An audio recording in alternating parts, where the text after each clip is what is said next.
Hey everyone, welcome to the We Do podcast, where we do the gaming news for you.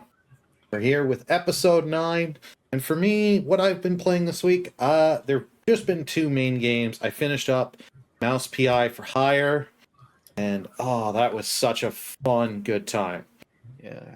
There's some really good moments, like in this game. The gameplay was a lot of fun and much more varied than I expected. I didn't expect the tail picking mini game using the tail for lock picking thing, as well as the amount of platforming you're doing, and you're getting like a double jump, hover, using your tail as a helicopter hover, as well as using it as a grappling hook. It's like, okay, they spent the time and were creative with this game, as well as with the weapons, and they do so much. No IGN, it is not a 6 out of 10. There's not too many cheese puns. Your guy that reviewed it was a hipster. Just admit it. We'll all be good. The guy that reviewed it was a cat, and he didn't like it.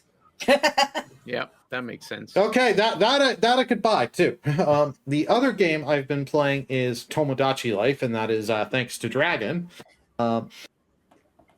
That game is very interesting, especially when you are streaming that on Twitch. That is I think when I start streaming that game, I might have to have a cocktail with me, because just some of the funny and what the hell moments come in that game that happens is like, okay, you can't tell me people weren't drunk or on some medicinal medicine.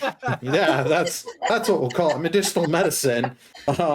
When coming up with some of these ideas, because you will just have 2 characters talking, and then it'll zoom in and show something small in the background, and then just slowly creeping up and creeping, and then giant thing, whether it be a hedgehog, like a household item, or some other bug or something. It's like, oh my gosh, and then just when characters fall in love with each other, it is very interesting. Very interesting.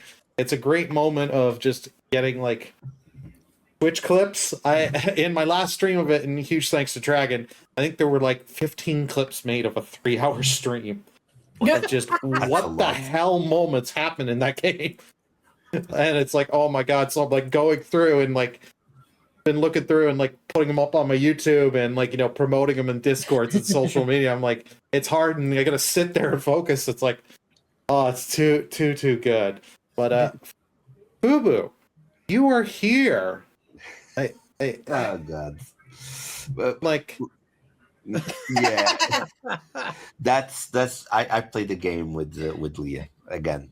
You know, in Portugal we have a game that is basically, this is my hand, this is her hand, and she needs to try and slap me, and I need to take the hands out. I don't know if you did this. I know that game. You know, we did that Yeah. game, but instead of my hand, which was my face, and she just slapped it. And that's the marking, you know. That's because I called her a trash goblin last stream. So it's like it's like the hand of Saruman, you know, from the Lord of the Rings. It's I was gonna say, are you trying to say you're an Urukai now? Yes. No, I'm not an Urukai. I'm Leah's bitch. That's the marking. That's the marking. I'm Leah's bitch, basically. So no, so we come at this with this joke, Kiro. This looks beautiful. Oh, you like it? All right. It looks beautiful. No, I was going to say that you look like you joined the Dark Brotherhood. Could have been. No. Look, now Leah's gonna slap you because you're saying she's from the Dark Brotherhood. No, you're gonna join me next stream. Okay. We all end up with slaps. Okay. Well, Fubu, what have you been playing? Honestly, this week was a week that I was deciding what to play, because I went crazy and I did a bunch of plats this week. I finished Squirrel with the Gun. I finally plat that game. I got Nice. the Vampire Survivor plat, and I wanted to start streaming playing Horizon the remaster that's on PlayStation Plus. But I look at it, I downloaded it, and I'm like, I don't have patience to play this game. Like, I already played this once. So because of Zero the Bunny, I saw him streaming Monster Hunter Stories 1 and 2. And I was like, this game looks super cute. So I started playing Monster Hunter Stories. And so far so good. I'm enjoying the game. I'm enjoying the art style. It's a little cartoonish. It's not as doesn't seem to be as intense as the online. The MMO aspect is more of an RPG aspect, so it's a little bit more chill. At least the first one. Second one, Bunny was complaining that it's a bit grindy. Felt like he was playing the MMOs one, so he stopped. But I'll see when I get there. But so far so good. Already got my first monster. It's like a velociraptor. So yeah, it's I'm enjoying that game. I've been thinking of picking up I think it's a third in the iteration now. Yeah. I've been tempted by that game. I'm super tempted to get that. I might get it because I know I promised you guys I was going to play Pragmata, but I still want to buy the physical edition. And we can't find the physical edition. I already talked with my girlfriend to send it from Amazon Spain because it's a bit cheaper there, but it's going to take a while to get here because I live in the middle of the ocean, so it takes a long time. Got it. Like You will me. get Pragmata. Like me, I live in the middle of the island. Well, not middle of the island, middle of the ocean. Well, actually, Murple's actually under the sea. And he lives in a pineapple. I wasn't gonna give his address away there, Boo Boo, but Murple, what have you been playing? Obviously, I'm still streaming Final Fantasy 16. I'm close to beating it. Right now, I'm doing like a bunch of side quests because I'm just preparing myself for a final battle. Because it's gonna be hard. Well, not as hard as you think. If you're prepared well enough, the final battle for 16 is not hard. Yeah. The second DLC, if you are not prepared for that one, Yeah, that one will kick your ass. That's Wow. also another reason why I want to prepare now. Because once I beat the final boss, I'm either gonna hop straight into the DLC or stream the DLC later. I don't know. I just want to get a really good sword. That's the only reason why I'm doing side content. I want to get the best sword I can. I don't know the name of it. It's a sword after Ragnarok. That you have to do the quest with Ragnarok, and then you get that sword unlocks. I want that sword. I think you can get Ultimate Weapon. I think is the Yeah. No, I think it's Omega. Omega Is it mega weapon? Yeah, at least the DLC, the first DLC, I think he gave Omega Weapon. yeah, No. the first DLC you get Omega Weapon once you Yeah. complete the thing because you get really good armor Oh in the yeah. first DLC. Once you Yeah. go through that whole, as you're going through, you get the different armor pieces. Yeah. I don't know if it's within the DLC because I have all the DLCs. Thanks to Burley, because he gifted me the game. So I don't know if the items I'm going for is like a DLC item or if it's in the base game. Everywhere I looked up, it didn't say if it's base game or DLC. So I don't know. Well, if you find items inside of seems like an infinite tower with lots of old technology, Oh, that's no. DLC. That's DLC. Oh no. He hasn't gone to the DLC yet. I've been watching a little bit. And I have been watching his streams. I know it's not DLC. I just can't remember the name of the weapon. And the other game I have been playing off stream in my own time is a game called Where the Wind Meets. Oh, Or Where the Winds Meet. It's interesting. I haven't got very far in it, so I can't talk much about it if it's good or bad, because I'm maybe 5 minutes into the game. I got past the little tutorial section where they explains oh, this is what you do with introducing the characters. It's made by a Chinese company, so it's pretty much ancient China, but I like it so far. It has two options you can go through. You can either do it solo, which is your basic RPG, and then a little bit later you could do a MMO style where you can go on an adventure with your friends. But you can only do the MMO style when you hit level 10, which is strange, but Well, I think it's just to get you used to the game. It's not actually called solo mode because we're in May. It's called hand solo. But yeah, it's interesting. I have not tried because I'm playing it with a friend. Actually, that's how we got into it, and it is free currently. Oh, no way. You don't have to pay for it, so it's a free game. You could just download it. Obviously, it has gotcha mechanics if you want to go that route. If you don't want to pay money, don't use it. But like, you don't have to do the gotcha mechanics. It's just like different like skins and aesthetics. And if I will say this, make sure you have the name that you want, because you cannot change your name. Found that out. You have to buy it with real money to get the item to name your character. Oh, that's like rename, not. Oh, okay. Yeah. Rename. So you can rename it, but it costs real money. Yeah. To get whatever is in world. Yeah. It's That lets you do that. so. If you start off with that cringe name you think of as your teenager, and then you slowly become an adult and be like, why did I call it? Give us $10. pretty much. But yeah, I can't say if the game is good or bad, because like I got like maybe 5 minutes into it, because like I said, I'm playing with my friend, and then like she had to leave, so I'm like, I kind of want to play this not with my friend, do the solo part of it, and then have like, you know, the MMO type of style with her. But yeah, I'm enjoying it so far. It had a lot of different like updates at the very beginning of the game, because this is only a year-old game. Mm-hmm. You can only make one character, only. But now they updated where you can make up to like 6. So Okay. it's not like you're screwed. You can only play through this once.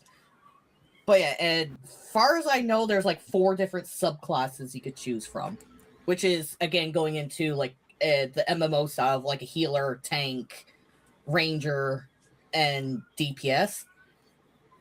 And you cannot change those either. So once you pick it, that's it. If you accidentally choose healer, that's it. You're a healer. But the game is fun. I like it. I'll probably talk more of it when I play more. When you do the Alrighty. MMO part. Yeah. When you do the And MMO parts, yeah. Kirok, Yeah, what games have you been playing? I haven't been playing a thing. No, so you've been playing Kirok Effects Simulator. Kirok Effect. No, but well, I mean, you could effectively say that all the games I've started are Kirok affected right now, because I can't play anything on the damn PC. You know, from last week, I was having trouble with the video card. That trouble has not, it's progressed into you have a problem, solve it, a new problem crops up. You solve that, a new problem crops up. And it's been ongoing, and I don't know what I'm going to do. I think I'm going to, like I was saying before stream, return the video card that I have and maybe switch to a different brand, and see if I have any more luck with that.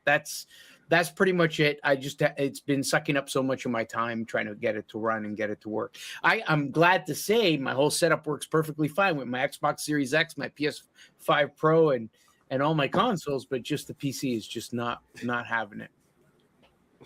I'm in a bad place. PC dipped out. PC dipped out. Yeah. That's why you don't go with the 1050 70 Ti. Oh yeah, the 1050 70 Ti. That's, you know, I mean, hey, the guy in the parking lot, he opened his trunk. It looked really good, and then the deal, I couldn't beat it. So, you know, I went for it. Yeah. Fair So enough. sorry, no games to report. I apologize. It's all good, man. Things happen. We're all gonna have those times where we're playing one or very little to nothing. Stuff happens, and we just have to remember, no matter what, when that happens, it's Merple's fault. Exactly. Or in what Sid the Sloth says, I choose life. But life sucks. I like my answer better. Vote in the comment section. Do you like my answer or Sid the Sloth? Let us know. We'd love to hear back on that.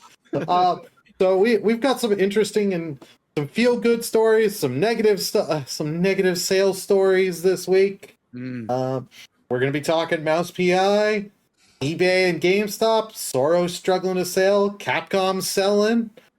The Steam controller makes. I know, right? Steam updates hints at 4 Steam machine models and reservations to thwart scalpers. Steam thinking ahead for once? Honey? Stellar Blade 2 won't be published by Sony. PC gamers are rejoicing. And Discord Nitro include the base tier of Game Pass. And the topic of the show, Subnautica 2 selling 2 million copies in under 12 hours. So let's pitter patter, get right at her. Up with the first story here. Get cheese ready. Yes, get your cheese ready, everyone. Sorry, I had to throw out a mouse joke. No, it's all good. Appropriate. So, vintage Disney-like shooter Mouse PI for Hire has sold so well, the publishers made all invested money back, which is like right on. It has sold roughly 730,000 copies since release. It's been doing well for review-wise, and for the most part, I've been hearing that 50%, they've said 50% of the sales were on console. Like, I've heard pretty much every platform the game is on, it is running well, and you're not running into technical issues. Like, I did it on PC, and I did test the game on the Steam Deck. Mm-hmm. It worked well on the Steam Deck. I just didn't play too much of it on the Steam Deck because at the time I was trying to beat the game, and if I would have kept playing on the Steam Deck there, I'd go past the file I have on stream, and then people in my audience, including Merple, would get pitchforks on me. So so the game does allow you to do like 2 separate save files then. yeah, you have up to, I think it's 10 save slots. Nice. You can constantly save. Yeah. But it's like, yay, this is so nice to see that an indie game people were excited for this is coming out, and it is doing well, even though we are having a lot of great games have been coming out in these last couple of weeks. Okay, that was actually one of the questions. Was is this an indie company? But you just answered it. Yes. Because I couldn't remember if it was indie. Yeah, it's like indie kind of double A, you could say. Yeah, you could. Yeah, but yeah, what do you all think? So I want to say this is awesome to see because it's incentive. I mean, indie / almost AA rated or tier game. Doing well, they invested. I mean, it's any game you see that is out and available is an investment in that company, and they want a return on investment. They want to be able to make money back. And when you see something like this, the fact that they covered all their expenses, they made a game that's actually received very well. It's the type of formula that sets up a company that creates a game like this to consider making the next one. You know what I mean? You're almost guaranteed now, hey guys, someone somewhere, some people somewhere are having a meeting, sitting around a table thinking, so what about my Mouse PI for Hire 2? And it's likely being discussed seriously now because of the fact that they made their money back, and now anything else or any more copies that get sold is basically, cream on the cake, like a cherry on top, right? So I love when I see this kind of thing because and especially when it's a good game. Like, yeah, you guys saw that the watch list I did something where it was Cat Meowseum. Yeah. Yeah, the game Merple wants to play. I mean, I like cats and all, but you could tell the game kind of mirrors this. It's black and white. This one's a mouse. That one's a cat. It's 2-dimensional characters in a 3-dimensional space. But you can see the quality, you can see the difference between the two games. When I'm sitting in your stream, Burley, I can tell, like, I'm like, yeah, this is a no-brainer just by looking at it, watching what you're doing, the puzzle challenges, the different features that get unlocked as you progress through the story. I'm looking at this and I'm going, yeah, this is the game where I would spend my money. So it's no surprise. But still, I think 6 out of 10 is a little generous, maybe a 5. Yeah, I'm just kidding. Yeah, I was gonna say, I know you're kidding on this because when you were in my streams, you're like, "Ooh, this looks good. This looks." It does. Yeah, no, like the animation quality, because I think it's the rubber hose animation style they use for it. Yeah, you can tell they put the time and effort in, and it's like, alrighty. But and Troy Baker does an amazing job. Like, he just sells the character. Yeah. Oh yeah, he's good at everything. Yeah, he's good enough. No, that's true. But Purple Fubu, what do you guys think? I like it. It looks really cute. The animation, it makes me feel like I'm watching like an 80s movie, 80s where it's in black and white.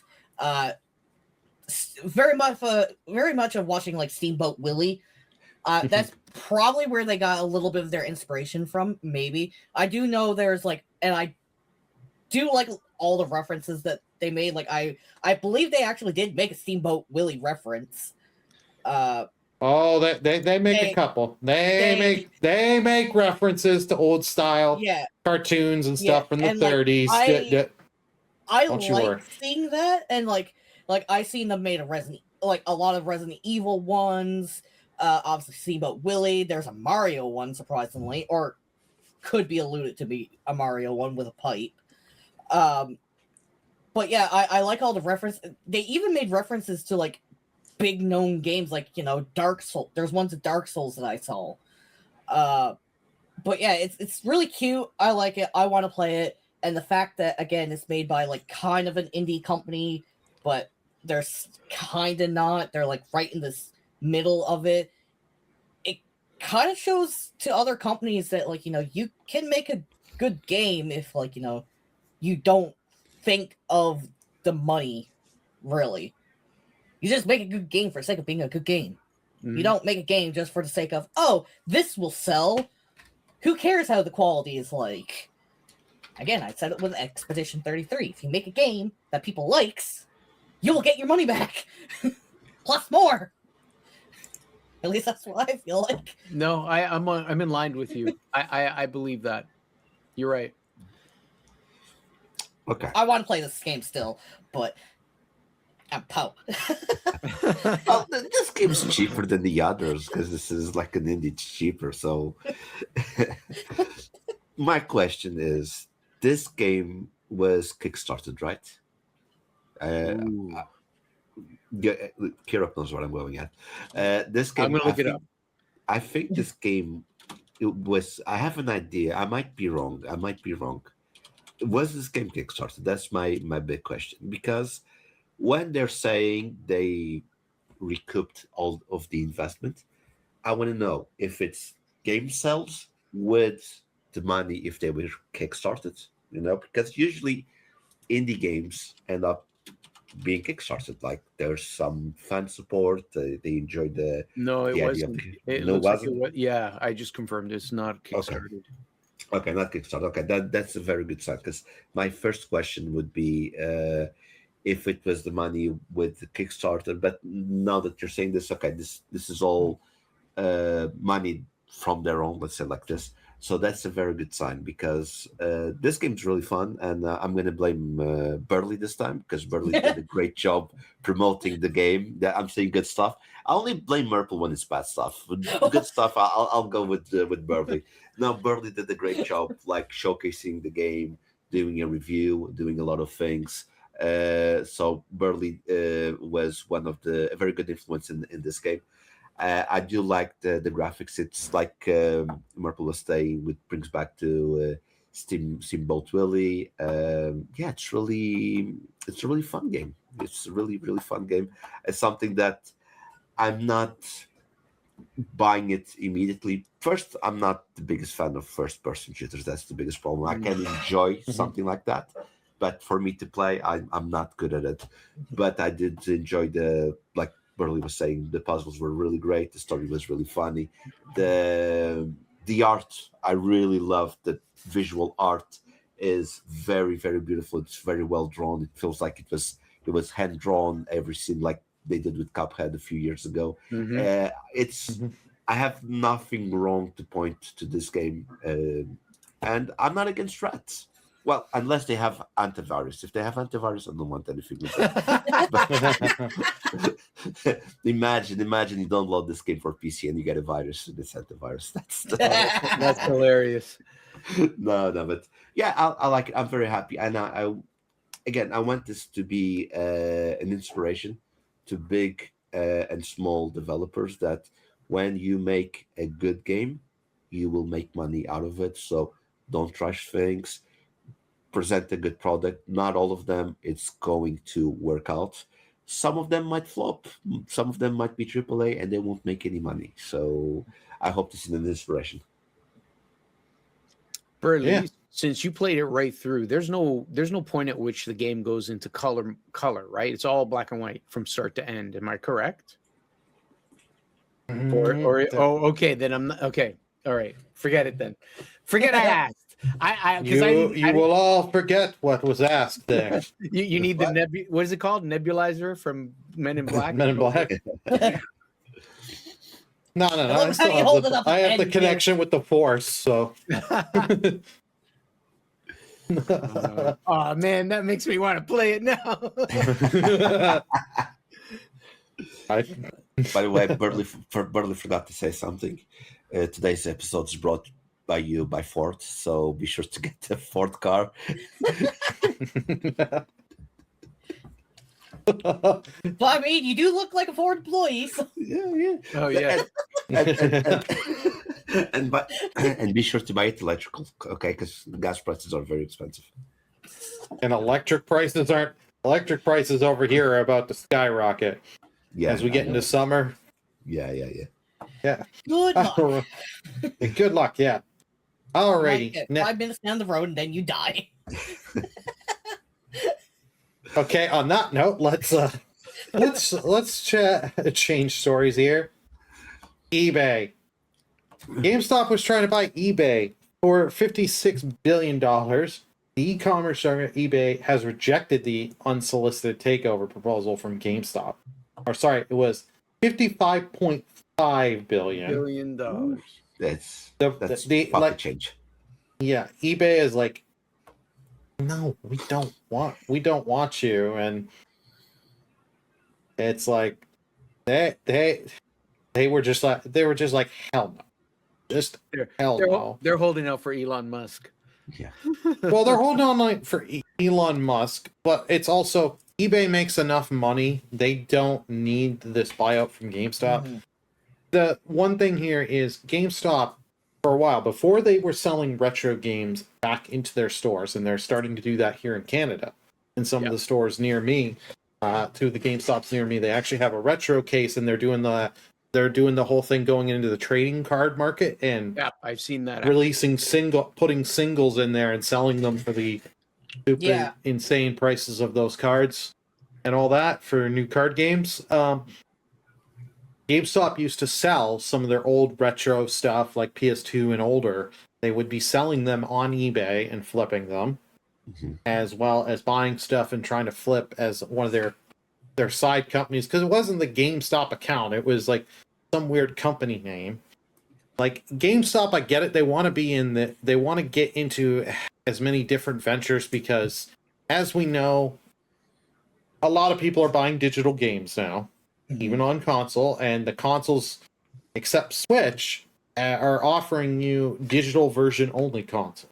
You had that with PS5, you had that with Xbox, and I imagine that is going to continue with the PS6 and Project Helix.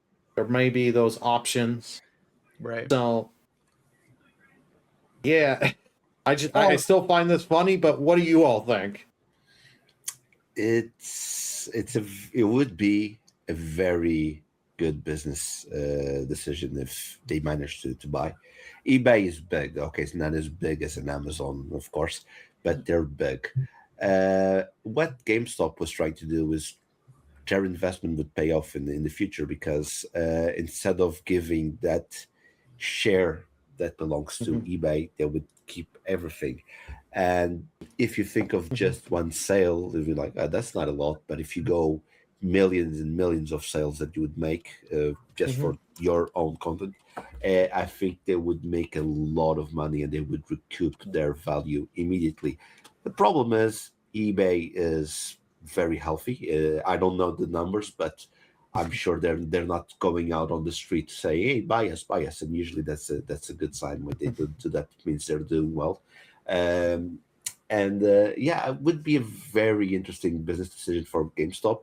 I think this was trying to be a Holy Mary play from GameStop to try and save their business, because we know GameStop are the ones that are not doing well. From what we know, they are not doing well. eBay is doing great, and it was like, hey, let's see if we can do this. If we do this, it works out. So I think the one that's in trouble at this moment is it's GameStop. I really, again, I can't really talk a lot about GameStop because I don't have that in my country. I know what GameStop is. I don't know exactly how they work, but from a business overlook of the business perspective, and knowing a little bit of their business, that's what they were trying to do, trying to get eBay so they could ship their items and get all of the profit instead of sharing with eBay, with an owner, because sometimes some companies, what they do is they take the game and they sell for you. So they take a small share, a share goes to eBay, and the rest goes to the owner of the game. It really depends on how you do the business. So it would have been smart, but things didn't go very well for GameStop. When I first heard of this, before I looked into it more, just heard it, I thought it was like, oh, this is fake. This can't be real. There's no way GameStop is going to buy, or there's no way that eBay will sell themselves to GameStop. So I thought it was fake until I looked into it more. I'm like, oh no, they are actually doing this. But I'm like, but with what money? Because like I thought that, and when I looked into it more, it turned out to be true. GameStop can't afford to buy them for, especially with the price that they had. Unless if they take out loans upon loans upon loans. Well, that was the thing, because part of the CEO Ryan Cohen has been he has a thing. I can't remember the year, so I can't remember if it's 2030 is the year. If he can get GameStop stock to a certain percentage, up by a certain amount, he gets like 100 million. Yeah. So he's trying anything he can to just instantly shoot the stock. Then he can buy 2 new yachts, and but even if he fails and the company goes down and goes worse and worse, because he's the CEO, he has that golden parachute, gets a couple million, and gets kicked out. So like I said, I thought the story was fake at first when I heard it, until I looked into it more. I'm like, oh no, this is true. I just thought it was so stupid. Like, I'll be back 2 seconds. It's starting to rain. I gotta close my window. No worries. That's fine. So like I knew that this was doomed from the start. They weren't actually like, GameStop wasn't going to buy out EB Games. If anyone was anywhere close to buying out EB Games, it would be Elon Musk. Or eBay, sorry. That's all right. Well, it's still technically there are some stores that are still called by GameStop, so EB Games owned by Yeah, I'm GameStop. gonna let Murple finish because I got some questions and things I want to say. But go ahead, Murple. Yeah. Or another person would be Amazon. So there's no, you can't buy Amazon. Amazon will buy you. No, I think he meaning Amazon to buy eBay. Yeah, that's what I meant. So like, so then they'll be like, no competition, I guess. But like, again, trust me, there's Temu competition. It's not as good, but there's Temu competition. Yeah, so like, those were the only 2 people that I could think of that would buy out eBay. Would be again Amazon or Elon Musk. That's it. But I'm like, I'm sorry, GameStop. I love you because I buy my games from there and other stuff like my Gabumon that I bought. But there was no way that they were going to buy them out. No. eBay is too big and it's been around for way too long. Yeah. Probably been around longer than. Oh, they've been around for freaking ever. Yeah, I remember buying computer parts in the 90s, I think, from eBay. Yeah. So I don't know if eBay, like I figured eBay was around longer than GameStop anyway. So like. Yeah, eBay has been around since 1995. Yeah. Oh, it got named to eBay in 97. Yeah, so it's been around. It's been out the year I was born. So, okay, I have a question. I'm going to start off with a question first. Does GameStop, so Electronic Boutique or EB Games, that's what the EB and Electronic or EB Games, oh my God. That's what the EB and EB Games stands for. It's Electronic Boutique Games. That was a Canadian company. And I believe, correct me if I'm wrong, GameStop ended up buying them. So GameStop is a US company, and they bought EB Games. And then over the course of a number of years, they replaced all of those EB Games signs, even on the store, with GameStop signs here. And I hated seeing that because EB Games had a special place in my heart, because I always would go there and buy my games, and it was the best place. You could try the games, sample the games, and so on, right? And they used to actually have the maple leaf in their logo with EB Games. Yes, exactly. I remember. So I think their receipts are still like that, like on the back. Oh, yes, some of them still have. Yes. But okay, here's the question: they are still owned by GameStop, right? Or did GameStop sell off EB Games? Because that was a rumor a little while ago. I believe they are still owned by them, but there are some older stores that still have EB Games or have it does still have the old Electronic Boutique. Correct. Because if I'm not mistaken, it was a certain thing of if depending on the owner of that particular store, if you've had it for a certain amount of time. Because I remember the one in my mall, and the one mall in the city I live in, for a while, even after GameStop took over, they still had it as EB Games. They still EB Games. And, So I've seen a few that still say EB Games. There's actually a mall nearby me that has it as EB Games. And then there's a mall I used to work in that has it as GameStop.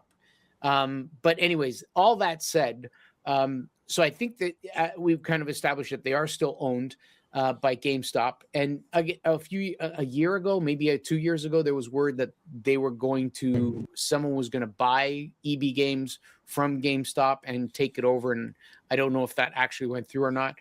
I just wanted to establish that is that. But now with GameStop wanting to buy eBay, I think you're right, Fubu. It would have been a good business move, because the company that's in trouble here is GameStop, not eBay. And in fact, when I walk into a GameStop, so the one at the mall that I used to work in, over the years, the shelves have changed quite a lot. And what do I mean by that? When you walk into the store, it used to be wall to wall, like just two walls of games, and you'd have sections for Nintendo games, you'd have section for PlayStation games, sections for Xbox games, and in the middle you might have a bin with some memorabilia like game characters, little plushies, little mugs with the game logo on it, t-shirts with the game logo, stuff like this that I got forced to buy. There you go, exactly like that. But what's happened in the last, say, 4 years or so, that same store, as I kept going in there, and I used to go in like on my lunch because I worked in the mall. I used to go on my lunch every day, pretty much. I would slowly see the walls become a former shadow of themselves. I'd have maybe it went from like 70 to 80% wall space from games to now we're probably talking below 30%, 25 to 30% maybe that are games. So it's a small section for Nintendo Switch, a small section for PS5, even smaller for PS4. The Xbox section is that literally not on the wall. It's a little shelf in the middle, a little island, right? Yeah. And the rest are trading cards, just like you were saying, are what are those called? Funko Pops, Funko Pops, and now like all the GameStops near me, puzzle. There's always one giant wall of Funko Pops, and then you've got like the Gundams and all the other. And now some of them are starting to do manga. They actually have a couple manga. There was another shelf that was just manga books, like just crazy. It was like.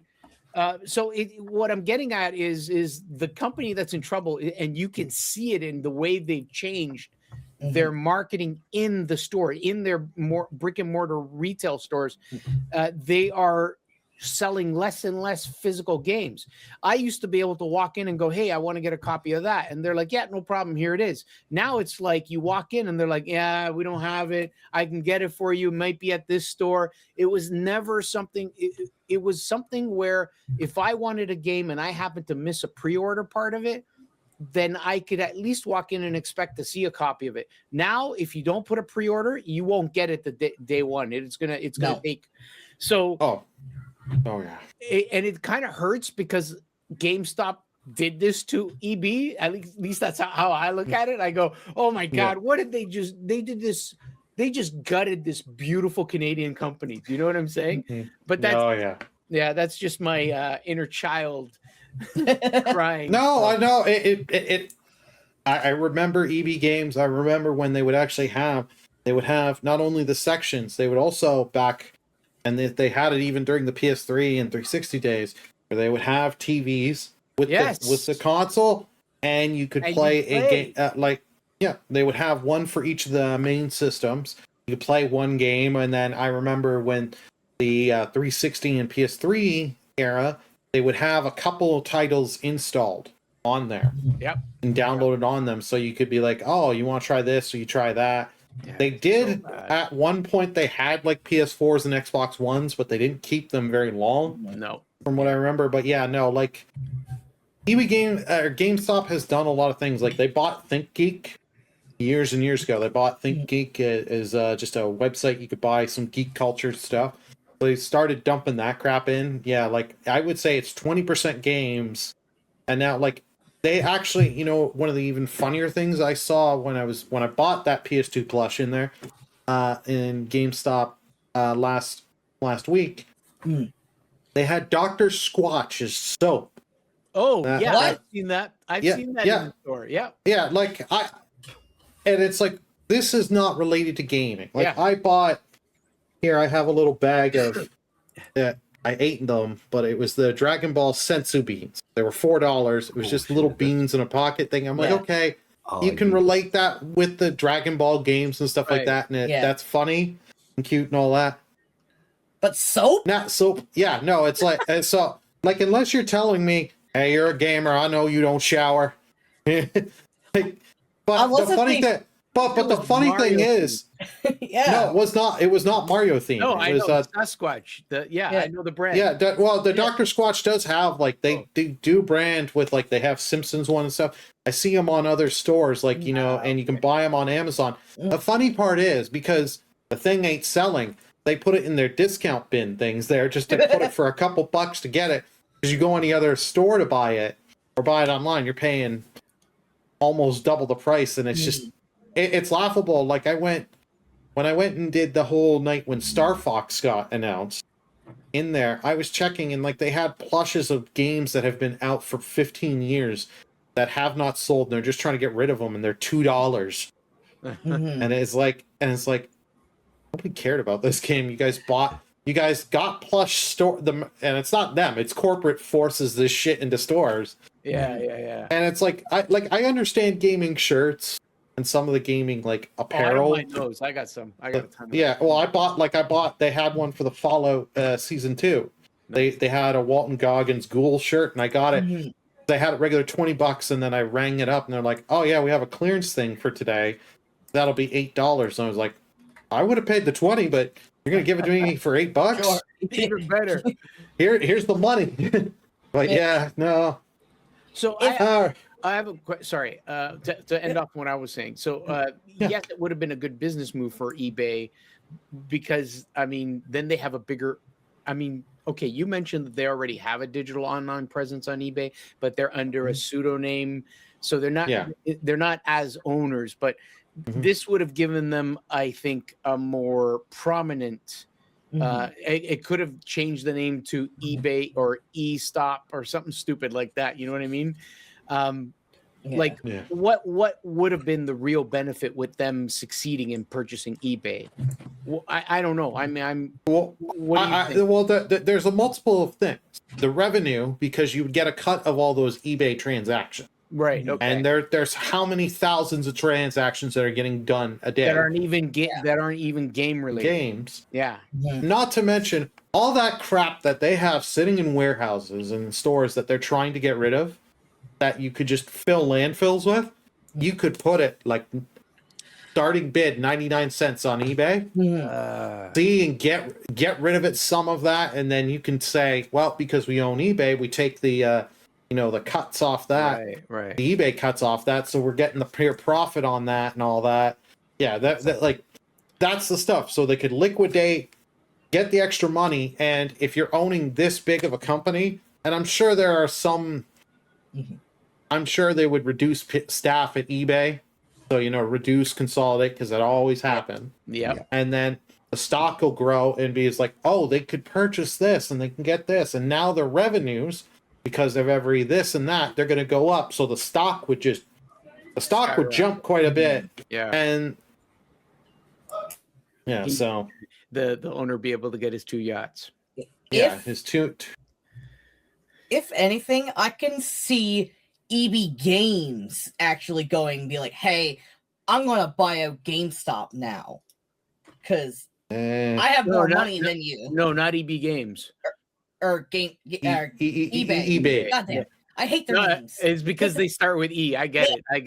Thank you. Well, EB and two of the company's names starts with EB. It makes it exactly. hard, yeah.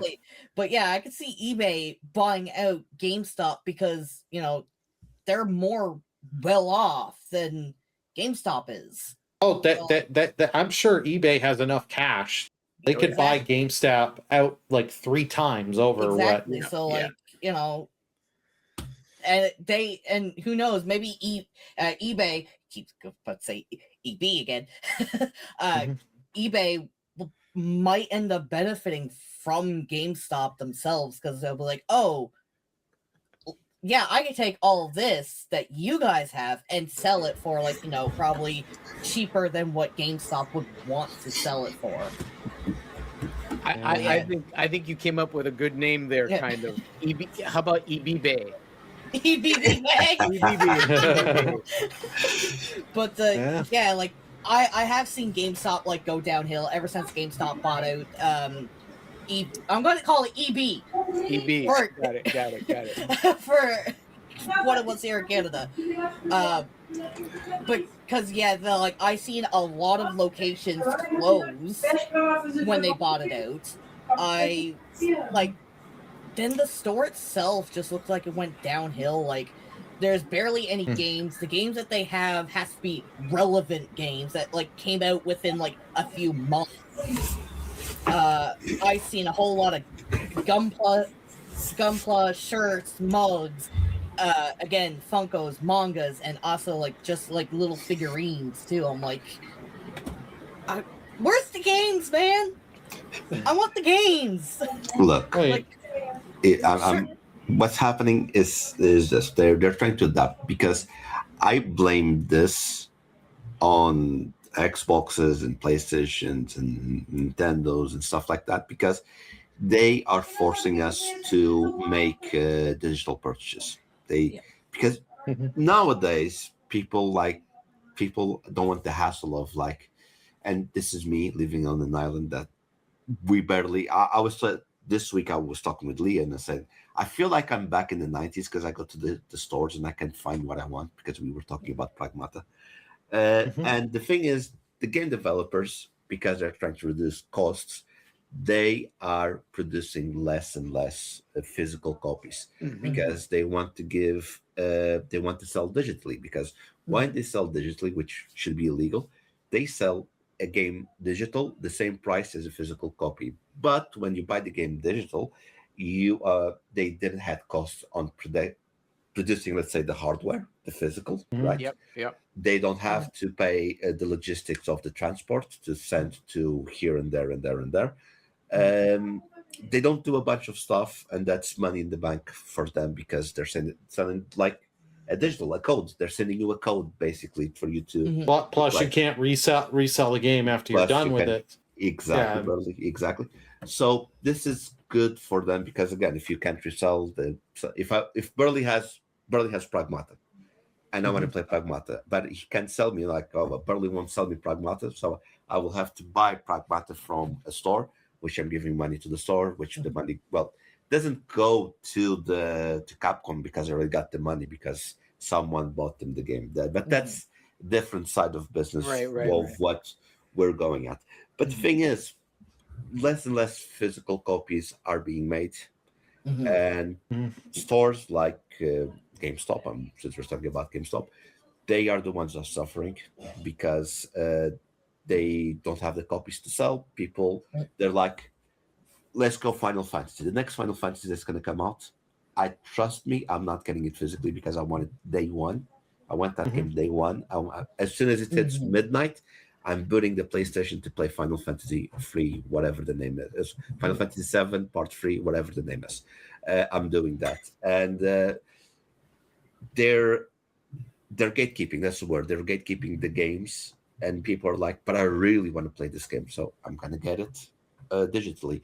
And these stores suffer. And since they're not making money on the physical games that they're selling, like, we need to go different. So let's get Funkos. Trust me, I got 50 of them up here. Like, I have a fucking collection of them. Like, they go with mangas, which makes sense because I don't know if you've ever tried reading on like a book or a manga on your screen. It doesn't have the same feeling as having it. Oh, no, it's not the same effect to where if you have the book in your hand, I will. Exactly. So they're trying to hit other market areas.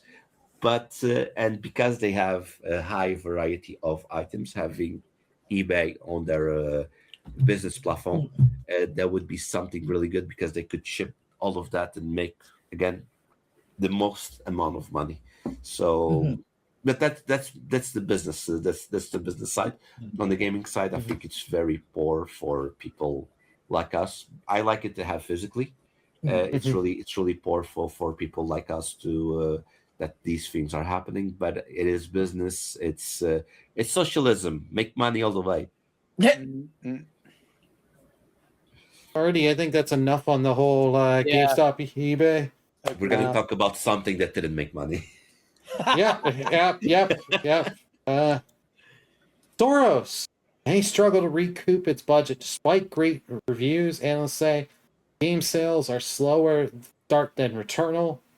Housemarque Saros launched earlier this month to rave reviews, and it's legitimate forerunner for Game of the Year, they're saying. But it has approximately only sold 300,000 copies first 2 weeks of sale. And yeah, this, like, apparently the reported budget is 76 million, which is smaller than some of these other games. Like Ghost of Yotai was about close to that. It's smaller than some of the other big PlayStation franchises, but it's like, and apparently with more than 20% finish the game. It's like, things are not looking good for Saros. Like, I am interested in the game. I want to play it and try it. I liked Returnal. But the thing is like, for me over here in Canada, this is a $101 game. Yeah. And I'm sorry, this game is not one of those of, I need to play this day one. This is, okay, wait for a good enough sale. I'll pick it up and play it when I have time, because there's a million games always coming. So it's like, this is one of those just wait and see. But I feel for the team, because Housemarque is a good studio. They have put out good quality games. But I'll also admit the marketing campaign has been horrible. Yeah. I'm gonna go first. Sorry, I'm gonna seal this. Yeah, go for it. Yeah. Last week, I'll have to go out a little bit early because another party. I have another party today. Mr. Popular, Fubu is. Mr. Popular. Yeah, it's now. I was thinking, like, what I said at the beginning, well, before we started the stream, and now that we're talking about this, and I was thinking, like, you said the word marketing, and it like a light bulb. That's it. Do you remember the promotion of Returnal? Oh yeah. You remember that? Yeah, I do. Yeah. What did they focus? I don't know the story of Saros. I have no idea what the story is. But I remember to this day, when they introduced the game, the first introduction to the game wasn't gameplay. It was a story. Everyone thought it was going to be a horror game in space. Like, I'm not a horror game fan. Not like, horror is not really my thing. Even I was like, ooh, this looks good. This is going to be scary. It looks good. And they set up the mood. They set up the story, the mystery. They set up a bunch of stuff even way before they talked about the game. And then they introduced the game and like, oh, it's It's a run and gun, but the story looks so good. We'll have a look. I bought that game digitally again Yeah. because I was like, oh, I need to try this. Like, because I saw people like saying, oh, it's a fun game, but the story, the roguelike elements, the way to progress. And I remember when I played the game for the first time, and spoilers for I don't know how old the game. As I played the game, when you find her body for the first time, because you start the game, you have no idea, like, whoa, what is this? And then you go with the loop system, and then you start finding the story. And then when you're doing this, the gameplay becomes, because you are trying to understand the game, the story, but you are getting better at the game as you progress, because the game has the curve, the power curve. Like, it doesn't go like this; it goes very slowly, and you progress as you're learning. Okay, and that was what really made that game a hit. It was the story, and it wasn't an aggressive progression, power of progression, the gameplay progression. With Saros, it's the opposite. You have no idea what the story is. They didn't set the mood, and the game is hard as balls. It seems. I haven't played it. Maybe I would like it because I can handle those types of games. I think it's very good for my reflexes. I think that's good to keep me on my edge. But like we said last week, these new generations aren't very invitive to hard games. If they see a game is hard, I'm going to turn it off and go somewhere else. And I think that that's the problem with Soros at this moment. The game it's not appealing story wise, and as gamers, we want games with good stories. That's the main focus. And if the game is hard, they're like, oh, I'm not going to suffer to see if the story is good. Give me a good story, and I will suffer for the story, but I won't suffer before the story. That's my that's the way that I'm thinking about the problem with this game. So yeah, we'll see how it goes. I wish them a lot of success because Housemarque has made very good games, and the game is beautiful. Don't get me wrong, but for me, from what I'm seeing so far, it's a reskin of Returnal. To just put a skin, because even the attacks are like the same. It's like big balls, and you dodge, and you have a shield. That's basically Returnal. If I want to play that type of game, I'll go back to Returnal, which very good story, very mysterious story, and very good gameplay. So yeah, we'll see how it goes. Anyway, guys, Well, I'm going to be sorry. Yeah. You brought up some points there that I just want to bring up because I know people that haven't been playing. They're enjoying the gameplay, and these are people that did play Returnal and liked Returnal. It is much easier than Returnal. People are saying, like, after you beat. I read the opposite, that people were complaining about the game being hard. Oh, interesting. Well. One of the things they're doing is like after you've beaten the first and then the second boss, you start getting like permanent upgrades. So that way you can permanently get the upgrades. So that way when you go to your next run, you now have this much of health, this much of shield, this starting with this weapon and stuff like that. Stuff that really adds to it. Like if you're not skilled at these types of games, it's not going to make it so you like instantly win your run. But the story is something that I've been hearing from people. I know someone that has been really enjoying the gameplay, saying the gameplay is great. The story is one of the worst things I've ever experienced. And I was like, yeah, like I've heard about the story, and I'm like, yeah, that story turns me off. I'll be completely honest, and just does not want it. It just adds to the thing of this is another reason why I'm not buying this game. Yeah. The type of gamer that I am a story-driven gamer. Yeah. I'm story-driven. Like, I'm going to give you it's not opposite example to this, but I played Wild Arms 4. The story wasn't that good, but because I'm very close to the franchise, I already said this.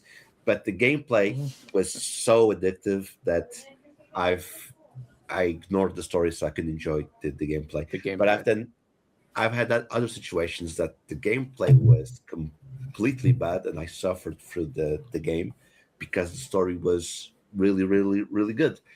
In this case, because I was expecting, because they didn't promote the story, I'm not going to go through that gameplay, despite the fact the gameplay is good. But I'm not going through that gameplay because I already had that gameplay in Returnal. If it was something similar with a revamp system, now it's easy to say that I would like a revamp system.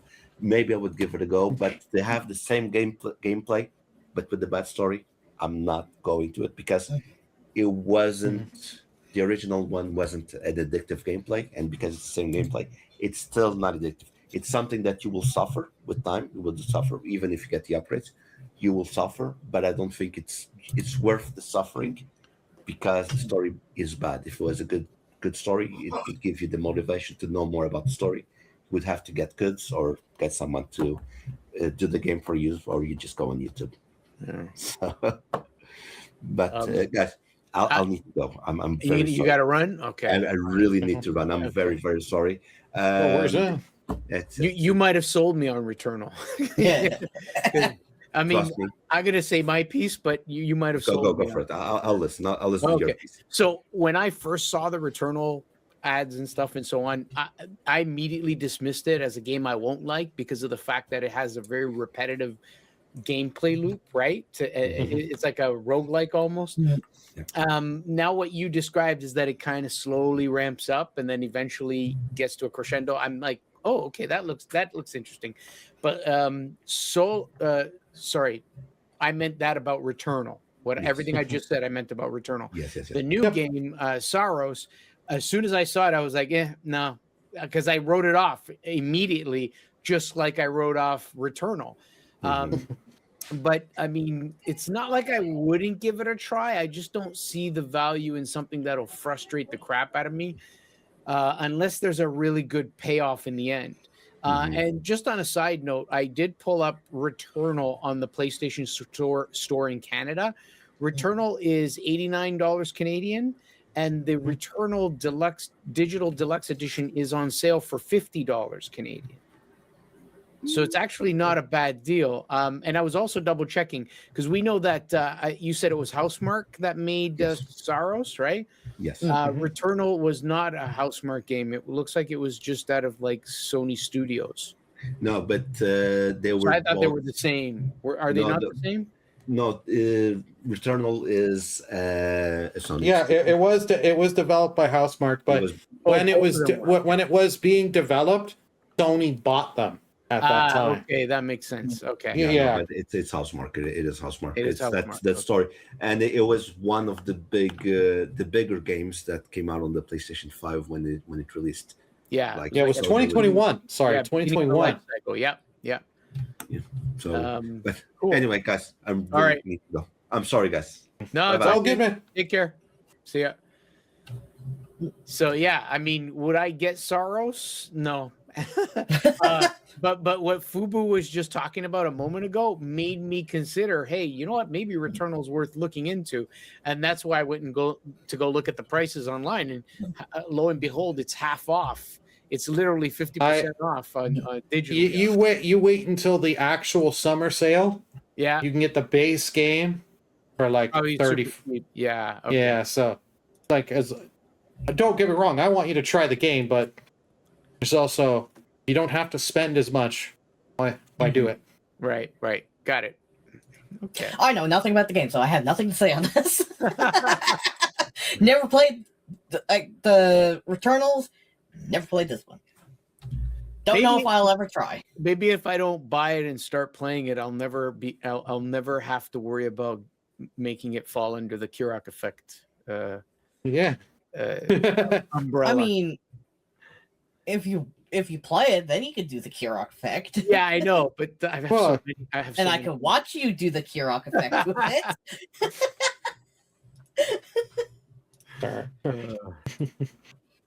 Alrighty, I think that's enough on the Saros one.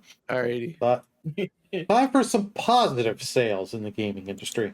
The power of IP. Capcom breaks operating profit records for the 9th consecutive year. Not only have they done that, they have sold in their fiscal year, over 59 million units in terms of all their games. So this is across all their games. Yeah, all their games. Yeah. units. Yeah, like they noted they had sold over 5 million units, including Mega Man, Devil May Cry, Dead Rising, Ace Attorney, Dragon's Dogma, Marvel vs. Capcom, and even Onimusha, as well as the Street Fighter 6 had just because that keeps getting DLC and all sorts of I keep forgetting that there. Dragon Dogma is by Capcom. Yep, Dragon's Dogma, and I got that game. Dragon's Dogma. I've Kirok Effect Dragon's Dogma too. I put a couple hours in. Yeah, no, I gotta get back to it, but I put 25 hours into it. Not 40. Yeah, I also did the Kirok Effect with Dragon's Dogma. I actually started playing Dragon's Dogma because I watched actually Kirok streaming. Oh, got it. It was the newest one at that point. Yeah, it would be Dragon Dogma 2. There's only two Dragon of them. Dogma, yeah, two. Okay, there's only two. Yeah. I thought there was like side ones. Because I saw Kirok play 2, I was like, oh, this one looks really, really cool. I want to play it, and I like the mechanics of it. And then I saw it was on the PlayStation Store because I had PSN at the time, and I could download it. I was like, ooh. Oh, the first one. The first one. Darker Risen or something. Yeah, like that. Darker Risen. That's it. Yeah, it was the first one. I was like, ooh, I can't play the second one, but I could play the first one. I want to see what it is. And it was good. I want to go back to it. But I done the Kirok Effect with it. And It's okay. We've all done it, man. Yeah. But there's even more games that I was like, God, Kirok is kind of, his influence runs mighty. Man. Well, here, let me say this about the Capcom doing so well. There are other game developers out there that keep re-releasing and remaking games. And oftentimes it's the story of nostalgia being the thing that saves a company from, they try a whole bunch of new games, they try some new IPs, and they don't go the way they expected. The games don't do well, the new IPs that they come up with. So they fall back and they go, well, we need to make some cash. So let's remake an old one that was a great classic and people love. And they cater to the nostalgia group, and that's how they kind of keep themselves afloat. And I imagine Capcom is not excluded from that group. I'm sure some of those games across the many years, they probably still have some that they re-release. But this is where I want to bring light or point out is that they've done new IPs, Pragmata, for example, right? So not only might they be re-releasing or remaking some of their older stuff and improving them and giving them the facelift that's needed for modern day games, they're also on the bleeding edge doing new stuff and trying new things and succeeding at it. And when they're doing it, they're not releasing a game that's broken. They're releasing a game that works. They're releasing a game that has a good story, that has great graphics, and the success shows. This is why they're doing so well. You were going to say something, Burley? Yeah, well, Capcom has been doing it in a multitude of ways. They're testing the waters and re-releasing their old games. Every year they're doing a Mega Man collection for whatever sub-series of the Mega Man. And we have another classic Mega Man that is in development that's coming next year. Yeah. So they test the waters with these collections and stuff like that with their franchises, add little extra features and whatnot to get people excited and get them in the door. And then, okay, those have been selling good. Let's take it. We'll make another Mega Man. We'll make another Onimusha. Yeah. We'll make the Okami sequel. And yeah, they have been trying. They have been making new other franchises. They did the Exo Primal. I know no one wants to talk about that game because that was not. But they are trying with new properties and stuff. So some succeed and some RE9, don't. Right, RE9 is new. It's still the same franchise, but it's a new game. It's not a rehash or a repeat. Look at Ubi, for example. They've been doing stuff and things haven't been going their way, and they're like, "Oh no, we got to do something." Black Flag remake, yes, let's do it. Yeah, right? So Mm. sure, they're remaking some of the older Resident Evils, Capcom that is, but Yeah. at the same time, they're reintroducing a new chapter in the story, which does amazingly well. They're introducing a completely new IP in Pragmata, which does amazingly well. So they're doing it on both sides of the spectrum, which is great. Yeah. Yeah, No, I love it. I love it. You're giving what fans want. You're doing old and new, and keeping it so that way, and putting them on modern platforms and on Steam. People can keep up with these franchises, because that's the thing. I'll try a game in a series, and then you're like, okay, I like this game. I want to go back, and then it's like, okay, I want to buy physical copies of this. I need to go to the bank and take a $10,000 loan to get the games and the hardware to play it, or going to emulate, and then you got to go through and getting that and playing with emulators Right. and stuff like that. Sometimes it's fun. So here's the moral of the story, I would say. Other developers need to look at what these guys are doing, because these guys are doing it correctly. And they need to kind of look at it and mirror it. They need to do the same thing. And it's not like other companies or other developers out there don't have libraries that they've had success with that, they haven't had success with in the past, right? They have there's like Ubisoft has some good games under their belt. They just need to find how it fits, but then also be how it fits into modern day. So for example, they're redoing Black Flag. Hopefully it does well for them. I actually got high hopes for that game, but they also need to venture out, get beyond that comfort zone, that sphere of their comfort zone, and try something different, something new, something that'll cause people to look at a trailer and go, whoa, hey, this looks good. I want that, right? Like is it Ubisoft that has Beyond Good and Evil? Yeah, it's Ubisoft.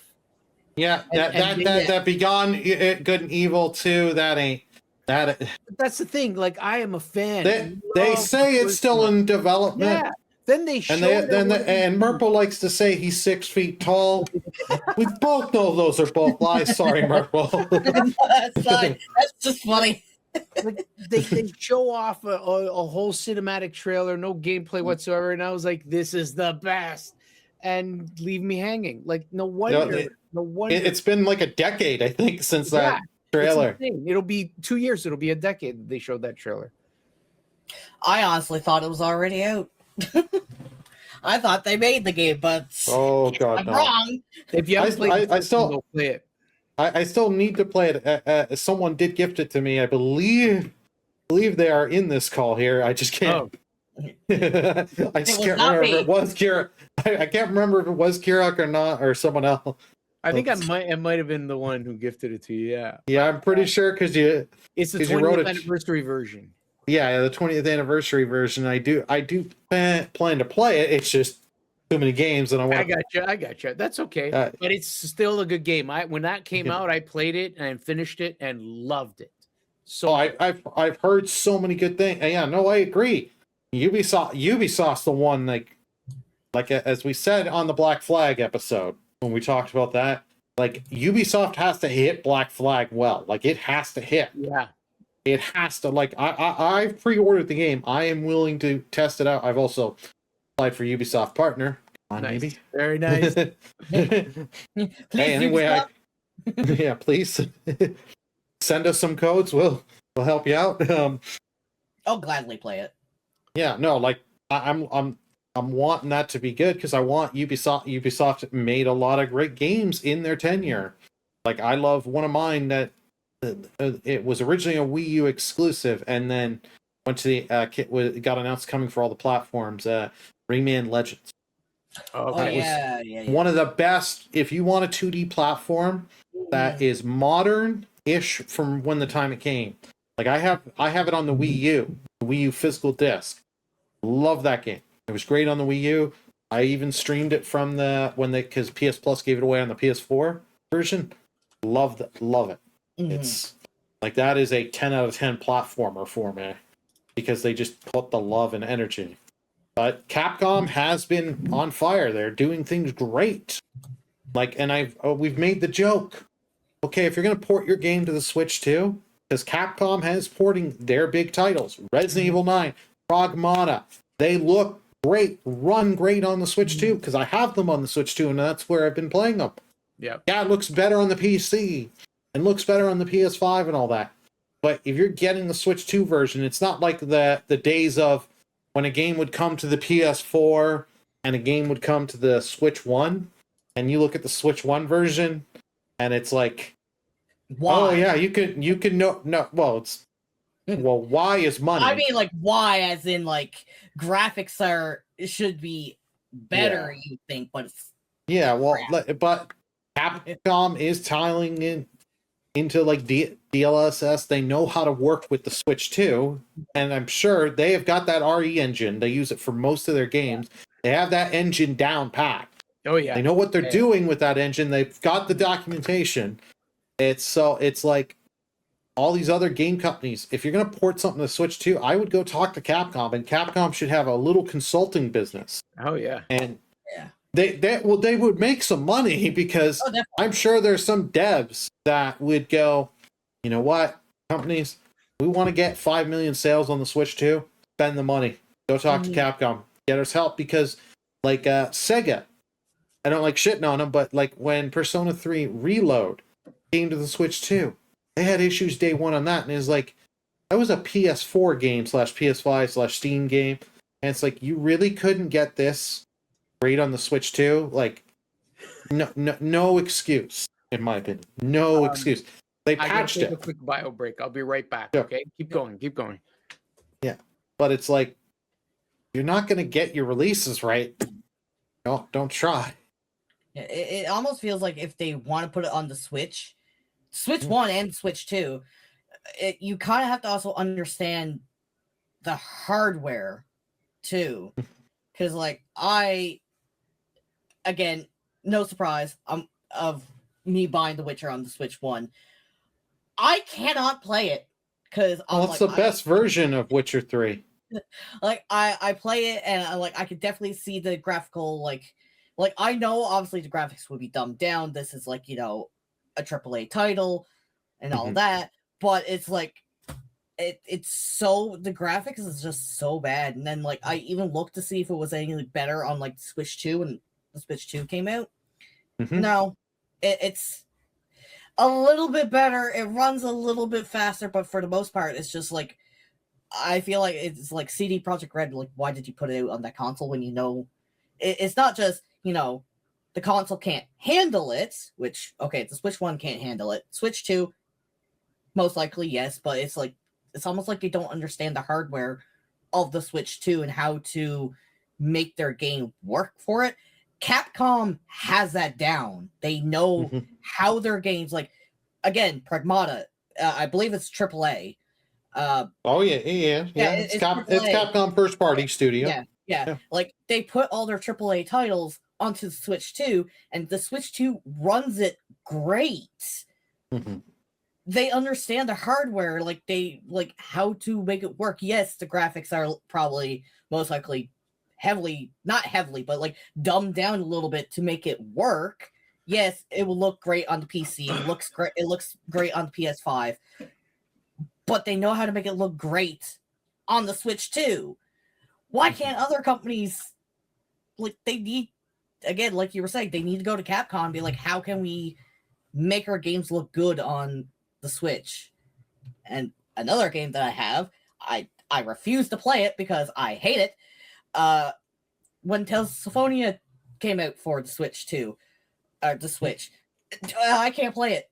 You could tell that it should not have came out for that. And I'm just stuck at the Fire Temple. I was like, I'm not the Fire Temple, the fire area. Yep. And I was just like, yeah, nope, can't play this. I could see it heavily, like, I could see the lag in it. I'm like, yep, nope. Capcom, please help them. Well, I think that's enough for that. Let's go for the little goodie here story. Your Steam control. Might scream if you drop it. Have you seen the videos for this?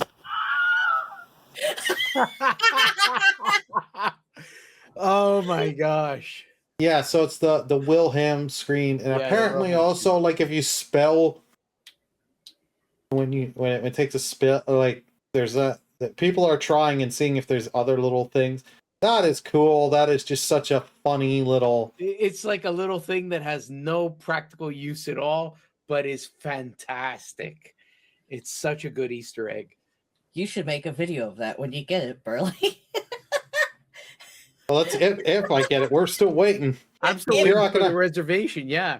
Yeah, that's the thing, and That would be Yeah. a hilarious video of it. well, if we both get the controller, or as well as Fryman, we will. If I couldn't be here because you're sick, we will include it in the video.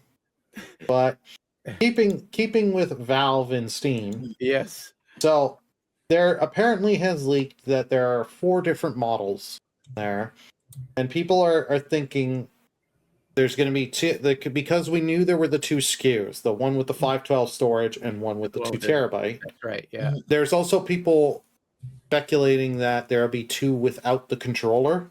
So if you don't want to use the Steam controller, you could get it, save a little bit of money. So Nice. and Valve is apparently going to be doing the reservation system, which is yes, do that because exactly. Yeah. I am tired of this every time because I remember getting the Steam Deck. I have the old school 256 gig Yeah. LCD, not the OLED. I wanted the OLED and all that, but it was like mine's not OLED either. I want it, but at the same time, I'm like, in 5 years they're gonna release a new version. I'm not buying. I never went with the OLED on the Switch. I'm not buying another one and then being like in a few years buying another. So like, yeah, within minutes these things were the controller was sold out. So it's like, yeah. Please do this reservation system. It went live at 1 p.m. Eastern Standard Time. 1:07. I tried, and no go. No, 7 minutes in, I could not get one. Yeah, I had one and got it to the cart, and I was like, and then I kind of flip flopped, and then it refreshed. Yeah, and then then I couldn't get it. I'm like, okay, yeah, like, but there were things like even if you had it in your cart, because of when things like this happen, you have to put put money on your Steam account that pays for the whole controller. The thing is, I had it on there. I have money on my Steam account and covers the cost very easily, and it goes your credit card company, and I'm like, I didn't choose credit card. What the freaking hell is this? I got all this freaking Steam wallet. Yeah. Why did I spend 3.5 hours selling all those trading cards, Val? Why? Why? But the fact that they then switched to the reservation system where you could go in and reserve it, they send you an email that you've confirmed you reserve it, and then the email says, hey, keep an eye out for when you can order it in your email. That's how they should have done it initially. That's what they're going to do with this, which is better because that'll help with scalpers. Because once you hit that reserve, you can't go back and hit reserve again. So scalpers can't do multiple reservations at once. Well, yeah, and scalpers. I saw images on social media. People were getting 4 of them. They're like one guy blatantly posted this on Twitter. I got 1 for me, 1 as a backup, and then 2 I'm throwing on eBay to pay for the whole order and get myself some extra money. And if you really want the controller, people, do not support these scalpers. You don't give them the money and don't pay at these inflated prices. Guess what? They're left holding the bag, and then they learn, oh, we can't do this shit. People aren't going to pay. Exactly. You start, because I knew someone when I was in college that tried to do it for the Xbox One and the PS4 were coming out, because I was in college in my last year of college when he got freaking burned. Good. He threw it because he bought them, threw them on his credit card, thinking he was like, well, if I sell 1 PS4 for 3 times the price, then I'm in the profit. I sell this 1 Xbox for 3 times the price. I'm in the profit, pays for my own, and then I've got all this. And then if I sell a couple of these each, I'm just sitting here in the money. And he was like, but because he bought up so much up front, credit card, and they're like, yeah, you pay us. Yeah. he got screwed, and I loved it. Guy didn't like. And yeah, I'm just gonna say that, like, if you're gonna do scummy things like that, but yeah, good on Valve finally learning again, because Valve is such a weird company. They will unlearn something, and then relearn the damn thing. But also at the same time, they say they care. They don't fully care. As long as their stock keeps selling of their hardware, they don't care if it goes to scalpers or you or me. Same thing with PlayStation or Nintendo. Yeah. All these companies, they don't care if it really goes to their fans or not. No, true. They care as long as their inventory keeps selling and they're making a profit. They're happy. Yeah, they're happy. Like doing the reserve system makes it so it gets in the hands of the people that actually wants it, not in the hands of people of, hey, I'm going to buy, like, say 10 of these and sell them for like 10 times the price because I know these people really wants it. It's like they're not true fans. They're doing it for, like, you know, money in a sense. And like, yes, I know obviously companies wants money too from the system, but like they're making these consoles or console systems, any accessories for the fans. But you have scalpers that would be like, oh, I'm not a fan. Well, they could be fans, but like, I'm doing it just for the sake of money. I don't care about the fans, essentially. I'm like, man, go away. Yeah, it's just a sleazy practice. That's all, right? Because I mean, yes, okay, a business like Valve is it's in business to make money, okay, and there's nothing wrong with that. They make a product that there's a demand for. People, customers, gamers want that product. They sell it to that person for whatever the price is that they said it is, market value, and everybody's happy. It's the scalpers that kind of stick themselves in between, that they know there's going to be such a demand for it that essentially rob the availability. And they do that by buying 4, 5, 10, whatever. And then that stealing, they're robbing the availability and they're robbing the money from the pocket of the people who want the game, which is, it puts a bad light on the product. It puts and this is why I think with the new console, they're going to do what they're going to do, because it won't seem impossible for people to get their hands on it, and it will be a positive light on their product. Anyways, I don't want to keep going. It's good. It's very good. Limit how much you can buy. Yeah. Like if you're buying something online, say like again with the Steam, like say if they didn't do the reserve thing, make it so if you buy, you can only buy 1 or 2. Ideally, only 1. But like if you buy 2, that's it. You cannot add no more to your carts. You have to only buy 2. Because then, like, you know, it gives everybody a fair share. Yeah, it gives everyone a fair chance. And like, let's face it, scalpers are not going to only buy 2, because. Oh no, they have bot accounts and set, and that was a thing. If you do the reserve thing, and you have to have it, and like Valve does it a good way, you have to have done a purchase at least within the last year, I believe. And your account has to be so old. I can't start making up a bunch of accounts now to reserve. Yeah, exactly. Which is again, if they didn't do the reserve thing, do the same thing again. It's like, okay, let's not do the reserve, but make it so your accounts, to stop the bots, it has to be active within, say, within a year. It can't be like a brand new account, and you have to have like so many hours played on a game or purchase within the last, say, three months. Not because obviously I don't know anyone that buys a game every single month, but like, you know, playtime, like you actually have to be. Okay, maybe people that have money. Well, not every month I buy a game, but I'm forced to play a game every month. Okay, but like, you know, I know first world problems. I know. Or like, you know, make it so like you have to play, like, you know, every, like, a game has to be played at least every Mhm. day per se for like a couple nice few hours. No, I get what you're going Yeah. with, but like, yeah, It's got to be a happy Yeah. balance. Yeah. Yeah. If they, So- like I said, if they don't do the reserve system, make it so you have to have an account for X amount of years and make it so you. Well, have, that's how that they account do has it with to the reserve. Your Yeah. account has to be older than a year.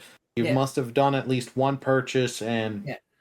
that's the requirement. Yeah. But we'll see, because we still don't have any dates on the Steam machine. Like, I know they are trying to hope to get the component pricing down, because storage and all these computer components That's and true, everything, yeah. it's insane, and then tariffs and everything. Like, it's insanity right now. Like, I had a coworker they're worried about their computer might be going, and they're like, I do not want to be buying a new computer during this Mhm. time, because you're paying like up to 50% more than what you would pay just on just that thing. Mhm. But Okay. let's change. Keep going. Yeah. Happy topic. Yeah, Stellar Blade 2 won't be published by Sony, potentially hinting at a multi-platform launch. Yeah, so this is actually really good to me, because I really liked Stellar Blade. I have it on the PS5. I actually have the disc. I bought the game because I was like, the gameplay looks interesting, and I remember I had downloaded the demo because they had the free demo that's like a half hour, and the gameplay is a lot of fun. Mhm. And the story actually is not quite bad, even though the villain is definitely inspired by a Twitch streamer and looks wise that we know, Sad Boy G. If you've played the game and you've seen G streams, hi G, first of all, you can't, once you see it, you can't unsee it. But no, like, the game was quite a good game. Mhm. It was not a 10 out of 10 kind of thing, but I really enjoyed the game. I really had a lot of fun with it. So it's like, yeah, they kept doing content updates that people are hoping that, hey, will this get pushed to the Switch too? The first game, who knows? Because you never know with these things. And it's like, yeah, the Korean company Shift Up, they did well. They sold well both on PC and PS5. Okay, you've got the money now. You're not the small little scrappy developer. You know what? Console exclusives, it can work. It can work, but for this, doing the timed exclusive, I don't think is going to work for you, where you're a year or two on PlayStation and then you can go out to all the platforms. I think you need to, like, if you can hit the ground running and go PS5, Steam, Xbox even, and if you can get it running well enough, Switch 2, all on the same day, it's great for you, because then it's anyone can go, if they have one of these platforms, has a chance to get your game. That's right. Yeah. And then it's just, okay, people can choose with whatever platform they're on. You're giving customers choice, and they're not feeling, because we've all done it. We've all had that. You see a game on another platform you don't have, and you're like, I want this game, but do I want to, especially with the cost of consoles and technology, all this, I don't want to buy another platform for a game. Yeah. Because I have done that in the past, and I got burnt. Because I was waiting on Scalebound. Oh boy, that sadly got canceled. And Good, like you said, good thing is with this being sold on like multiple platforms. You might have one of the platforms already that will be released on. You don't have to like wait, or like you were saying, if it's only released for like, say, I'm just gonna throw it just for the PS5, not on Steam, just playing PS5. Then that will make people's like, do I really want to buy a PS5 for like one game? Is it a system seller? Yeah, is it a system seller?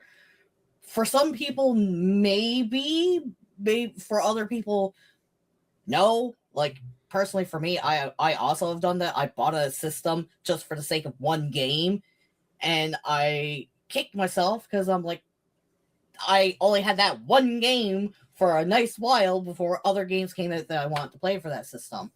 So, like, it's good if they release it for multiple systems, Because again, if you have only an Xbox, you don't have a PlayStation, well, you can still play the game. Or only PC, well, if it's released for Steam, then cool, you can play. But I've never played Stellar Blade. There was another streamer I was following that I watched him play it pretty like he was on pretty much every night, and I watched it, not the whole thing from beginning to end, but I watched it and it looked great. It looked like a really fun game.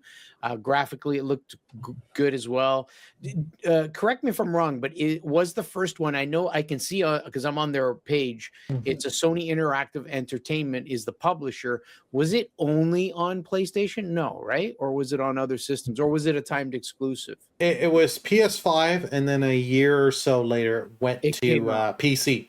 PC. Got it. Okay. So the plus about this article is the fact that it's not being published this time by Sony means that right off the bat, it's not going to be an exclusive, because you know how Sony's kind of backtracked a bit and now wants to make exclusives that don't make it to other platforms.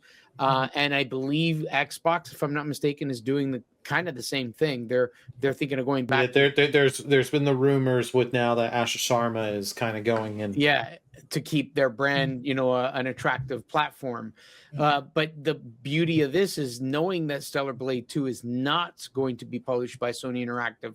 It likely means that right out the gate, it's going to be on multiple different consoles, multiple different platforms, which is great. Hopefully they can get it to work on Switch 2 as well. What's the name of the company that the developers Shift Up? Go get pointers from Capcom. Okay, go look them up. But yeah, I mean, this is great because as a company, the developer who makes a game, you want your game to be available to the most hands and eyes possible, because it means that your product is sold everywhere, which gives you a bigger market share, or even potential market share, potential sale, right? So yeah, great news for them, which is, I love it. And I don't know how I thought, Sony was just acting as the publisher, so they didn't own the game. So there might have been some discussions behind closed doors, and then the developer said, no, we're not going to go strictly with you. I don't know. Either way, I think go ahead. Or they're just realizing, okay, Sony upfronted so much the cost for the development, and then they're realizing, because it sold well at PS5 at the time, but it wasn't the biggest, this isn't it sold 20 million on the PS5. Okay. It sold well, but it's like, you know what? And because of all the stuff, they're like, I'm sure they're like, yeah, we're grateful for Sony for this, but it's just like, sold well on PC, I think, if I'm not mistaken. And it's just like, why should we get locked in, then focus for 1 year on one platform, then another year on the other platform, and then just slowly, play that game of porting and just go doing that when you can get everywhere day one. Everyone has options.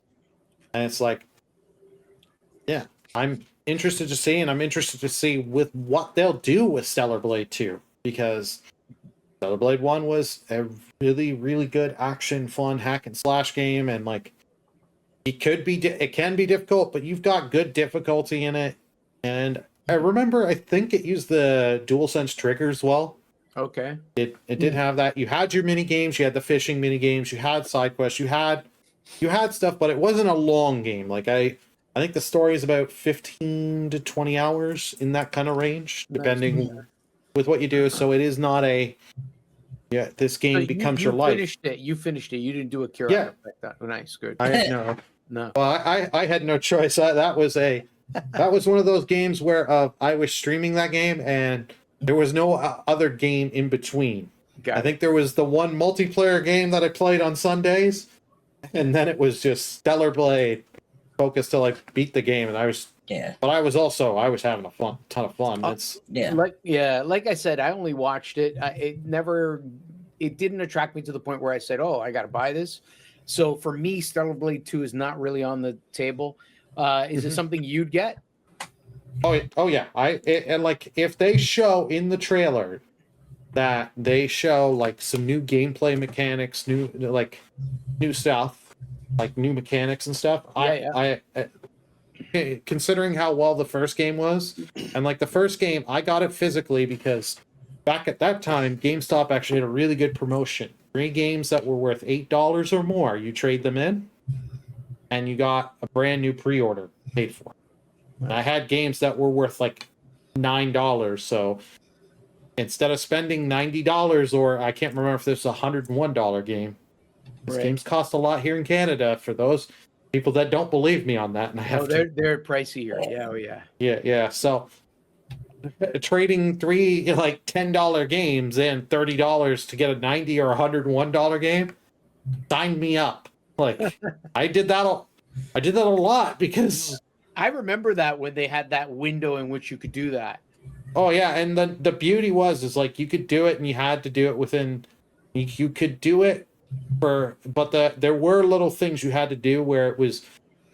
You could still do it if the game came out, but you had to do it within the first 2 weeks of the game coming out. Okay. Yeah, but no, I really enjoyed the game. If they show some new stuff, I will. And stuff like that, new content that they added stuff, and they're taking like even doing stuff, taking a risk. For it, I'd be down for Stellar Blade 2. Nice. I only watch Burley play it. That's it. I never played it myself. Well, I didn't. Oh. I'm too poed by it, anyways. Oh well, maybe we'll have you play the game. It goes cheap if we see it cheap enough on a Steam sale or something. I would slowly pass it on the tables. Like, here you go, play it. Well, I would send you the PS5 disc to play it, but you'd be using it as a coaster. So, yeah. Now here's something that did surprise me.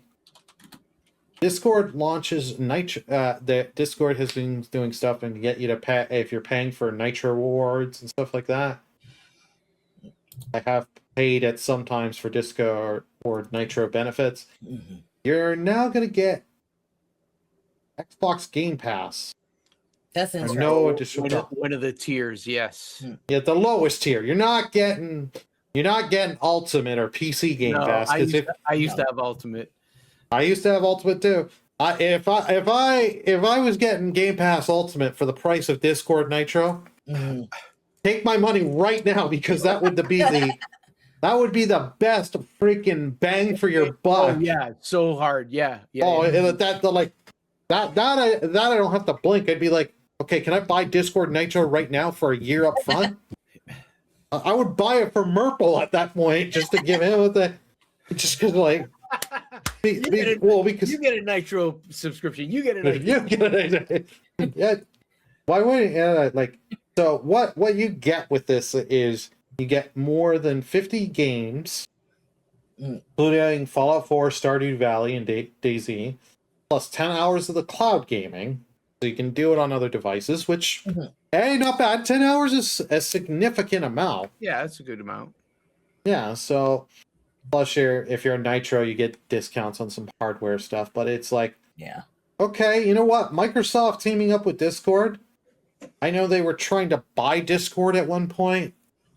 That was interesting. Oh yeah, yeah. They were trying to buy them for like $5 or $6 billion. The numbers elude me, but it's like, hey, no, this is great. You're gaining some extra value. And it's not like they're saying like, hey, there's the Discord Nitro price, then there's the Discord with Game Pass price, where you're paying more. You're getting extra value out of your costs that you're already paying if you're already paying for it. It doesn't make me go buy Discord Nitro. It's not making me want to just go re-sign up to Discord Nitro, but if I had it, I'd be like, cool, I'm getting some games. Yeah. You're not getting the newest and greatest on there with it, but hey, you're getting some extra value. So I'm looking at the Xbox Game Pass tiers, and it starts off with essentials, so 50 plus games. What was it? I'm looking at prices like. That's the old Xbox Gold for anyone. Xbox Live Gold, if you remember. Yeah. So I don't know if these prices that I'm about to quote are Canadian or US. I just pulled up the website. It looks like it's Canada. $13.99 a month for Essential, which is the entry. Then there's Premium above that, which is $17.99, so $18 a month. Then Ultimate, which is now a lower price. Wow, why did that make noise? Ultimate is a lower price at $25.99 a month, and then PC only $16.99 a month. So the deal with Nitro through Discord gets you the Essential. Is that right? Yeah, that's the basically Essential. Okay, yeah. So 50 plus games. Ultimate. Sorry, it says in the Essential it's unlimited cloud gaming. I wonder if it's like a specific one for Discord members, like a cut down version of that. Slightly come down, yeah.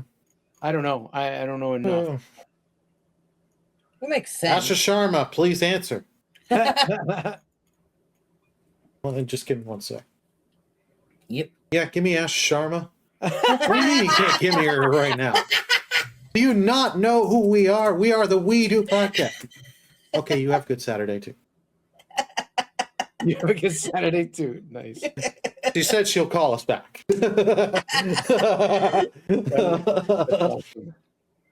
What's the thing? Like, this is you're paying $9.99 a month US for Nitro, and if you're getting a similar thing of 13 Canadian Yeah, value to your subscription, it's still makes it worth it.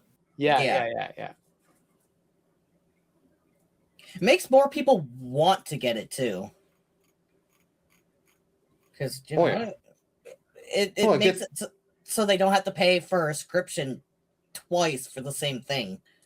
Well, paying for 2 subscriptions. 2 subscriptions for like essentially the same thing. No, it's also a strategy with Microsoft, because after that big price hike, and then the canceled GamePass website kept crashing, and they crashed the website for a good while because everyone was unsubbing and stuff. And it's like you're trying to get people back in. You start doing this stuff again, you will get people back into the ecosystem slowly, and then people are like, "Oh, I like this service, but you know what? I'm not getting this game or that game." And if you make it an easy upgrade path where, hey, you just give us $6-7 more, you get this, you get that. You know what people are going to do? There are people that will pay, and it works. You're slowly getting the money. So it's supposed to start by the end of the month. Yeah, this offer. Yeah, so it's pretty good. Yeah. Hey, Discord, you want to send us some Nitro?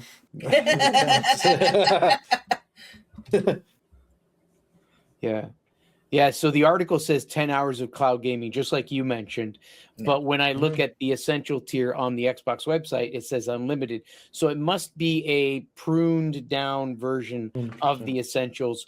It kind of makes sense, right? You're getting this extra added bonus when you subscribe to Discord's Nitro to give you that taste of the service. And if you really like it, you probably, because eventually I imagine it'll end. And when that happens, you're going to be like a guy who's used to the drug dealer on the corner giving you that medication, and you're going to be like, I need it. What do you mean? You can't give it to me anymore? I'm going to have to to go find another source. And then you go right to Xbox and register for the and then Asha Sharma appears and says, "We will take your money." Stuff here and some good stuff here. The trench coat.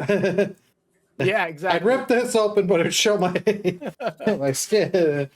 We don't need that. We don't need that on you. Alrighty. I think it's time for the topic of the show. Subnautica 2 sells 2 million in under 12 hours with over 600,000 concurrent players on Steam. That's a lot of copies. Oh yeah. In a short amount of time. Especially when this is Subnautica 1 has been out for a long time, and it has been a popular game, but it was not a it was a game you would hear people talk about, but it was never a game I'm hearing all the time of you need to play it. You haven't played Subnautica, you need to play it. Yeah. And I just did a quick peek. It was out December 16, 2014. Oh, I was gonna say, yeah, wow. Yeah. that's a long. There we go. time. Now I feel gray hair coming. Thanks for Fuck, I'm that. Yeah, exactly. Yeah, no, it's like wow, and like there has been some trouble in the development and stuff. They got promised, the developers got promised they were going to get a bonus if they get it out early access sells fast enough. Then there was some screwy things with the oversight with the company. I can't remember all the details because the whole thing, but it's like now it's come out, it's doing well, and I am hearing good things for people that are playing the game. And it's like They're indie, aren't they? the studio that made it Yeah. is indie, but I think Yeah. they got bought by was it Krafton? Oh, okay. Give me just a sec. So, original Subnautica on Steam says developer is Unknown Worlds Entertainment, developer and publisher. Let's see. Subnautica 2 is the same. It says developer and publisher are the same. Okay. Yeah, they were acquired by Krafton in 2021. Mm. Oh, okay. And, yeah, like this was supposed to come out last year, but Krafton got rid of the founders, if I'm not mistaken, and they replaced it from some Krafton studio people because the founders are like, let's just get this game right. Let's do this. And Krafton's like, I don't know. We want money. We put it out now. Merple said he's going to buy 10 copies. And Kirok said he's going to buy it and stick it on the shelf and never play it. Mm-hmm. Yes. Or do the Kirok effect with it. I'll mention something. Subnautica, I recall when it came out, the original, not 2, obviously. When it came out, and it was a very popular game on Twitch. I watched a number of different Twitch streamers playing it. To the point where after watching it a little while, and I like games like this, which are like sandbox survival, crafting involved, right? Discovery and exploration. So I was like, okay, yeah. After watching that for more than a year, just watching different people play it, I was like, okay, I'm buying it. So I bought it, and I never played it. I haven't played it to this day. I need to play it. So, but there's a reasoning behind it, behind never playing it. Which technically excludes it from the Kirok effect. But what happened was I did buy it. Then I heard rumblings that the game was going to support VR. And I did have, so it was a couple of years, or maybe a year after the game came out, I bought it. A year after that, I ended up picking up the HTC Vive. So I have that in the other room set up on my other PC for VR gaming. And rumblings were that this game, the original, was going to support virtual reality, and so I held off. Eventually they did release the update, and the game, I think on Steam now, does support virtual reality. Actually, let me check that real quick. If we go to Subnautica, the original, by the way, it's on Steam on sale, the original, for $9.99. So it's like 75% off. Ooh.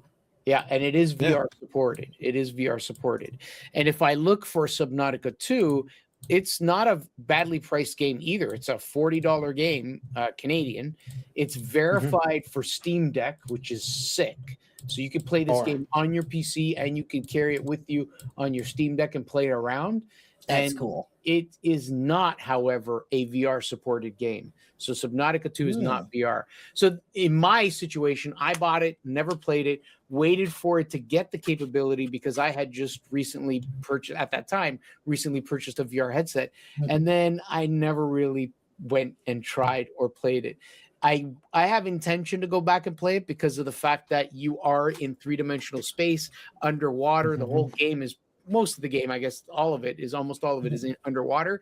And so being in virtual reality, that's going to lend so well to the feel of vast open areas underwater. And that's why I want to play it in that way. I just been lazy and never did it. And now I have another excuse not to touch it. And that is the Steam frame. I'm going to wait for the headset to come out and play it on that headset instead. I don't blame you. And I pulled up Steam DB here, like right now as we're speaking. There's 342,958 players playing it. Ooh, Jeez. That's quite a lot for a thing. Like, yeah. and you could see like all that. You're seeing like #1 in top sellers, #1 in wish list, #4 in daily active users. Like, it is doing well. Mhm. It's 90% on Steam, 90.87% positive reviews, Woo. 39,000 reviews. It, like, they hit the ground running with this coming out, and it's like great. What was the release date? It was May 14th. Yeah, May 14th. Literally, what, 2 days ago? Holy cow. Yeah, 2 days ago. This thing is just selling, and it's getting good reviews, which I love to hear. Like, we champion and love successes like this when they come out, and I'm hoping they get their bonuses because they're reaching numbers. They're selling. Mhm. So I'm hoping the developers and all the people that have worked how many years on this game, because like I know there was Subnautica, then there was one side spin-off game, and then two. Oh, Sub-Zero or something like that. Yes. And it's like it has been in development for how many years? So Yeah. I never played the first one, and I'm interested to play the first one, so I'm definitely interested in playing the second one still. Because I don't like the water, but I don't mind going into water in a virtual world. but Got it. if you don't like the water, why do you live underwater? Like was that the cheapest you could get for rent? Like, well, we're not. There's the property above land. You go to the one under land, under the water. It's half off on the rent. Sold. Yes. I think what's happened is a lot of the original players really liked this game. I think the first game became a very popular game. Oh, it was huge on Twitch. I remember I saw people. Sorry. No, it's okay. I think that this bulk of people who were just buying it up within the first couple of days that the game goes live, that part 2 goes live, it is a big part. Like, it's probably a chunk of all those people who played and loved and probably replayed this game and streamed it, of course. Like, I think that's mainly where it's coming from, but it might have even gained a whole new crowd of people that just looked at it and went, hey, this game looks good. The first one I hear was great. Maybe I should just use my time and buy this game and play this game. So I'm happy to see this. In fact, when I look at it on my Steam page, I can see a whole bunch of my friends who are in my Steam friends list. 2 of them so far own it, but I got like a ton of them just saying, want this game. You know that little section that's Yeah. So there's a ton of them that want this game. And Steam is going, hey, this is kind of like a No Man's Sky, because you played No Man's Sky before. You might like this kind of game. So very, very good. Yeah. And they actually do have, for a nice little bundle that's half off here in Canada on Steam. Oh, you can get the first one Below Zero and Subnautica 2 for $53.97. That's not bad. That's not bad. The first one Below Zero and the second, or not? Yeah. With the second, all 3. That's not bad at all. Yeah, like I would much rather go. if I did not just get talked into buying a frozen drink maker earlier today, frozen drink maker. It makes like milkshakes, ice cream, Oh, slushies. okay. I'm done with money. So hang on. I also want to mention, because I just pulled it up also on Steam, like I scrolled further down. Recommended systems for this game: i7 1300 series or Ryzen 7700X, which is the exact CPU I have. 16 gigs of RAM. Graphics wise, you need at least a 3078 gigs. And then you need or if you're running AMD, then you need an RX 6700 XT with at least 8 gigs, 50 gigs of storage space. And it doesn't say anything stupid like must be played off an SSD. So they're pretty respectable specs, but not something that would throw a lot of people out of the ability for playing it, which is good. Yeah. Oh yeah, and like you have it verified for the Steam Deck, and Yeah, here, exactly. as you can see, because I've got the page showing. Yep, here's the bundle: Below Zero, the original, and Subnautica 2. And if you actually own one of these games, the bundle will get cheaper. This is something I love with Steam. Oh, When dude. Yes.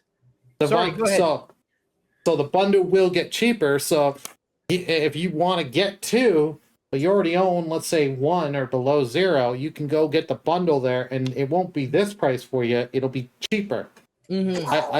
I love this because I've bought in games, like I look at a game and then I look and I see the bundle thing and the bundle option, and it's like, oh, because I bought one game. I bought one game. I was gonna buy. I bought Octopath Traveler 2 on Steam. Right. There was the price by itself. Then there was a price with another game that they kind of just hid as a bundle. It was cheaper than buying the game itself. Dude, By like I didn't know that the Steam did this. I just learned something today because mine shows, unlike yours, because I can see yours on the stream. Mine shows Below Zero and Subnautica 2 for $44.98 Canadian. Yeah, because you already own Subnautica 1. Correct. So, yeah, so it's like, so there you go. You get it cheaper because you have one of the products. I don't have any of these. Like, Right. I was just looking because I was looking at the one key site that I'll use, Fanatical. Mm-hmm. Oh You yeah. don't pay taxes. Yeah. Here in Canada, so you're saving 13%. Yep. Subnautica Below Zero is $19.99 on there on sale, as well, and Subnautica 1 I think is like $15 on there. Right. Okay. So like, okay, like this is a really good deal. Like this is normally a lot more money, but they slash the bundle more. So it's like, great. That is a price hard to kind of beat. Yeah.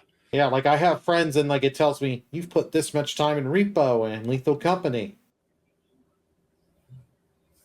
Yeah, no, I love it. It's pretty sick. It looks pretty. Oh yeah.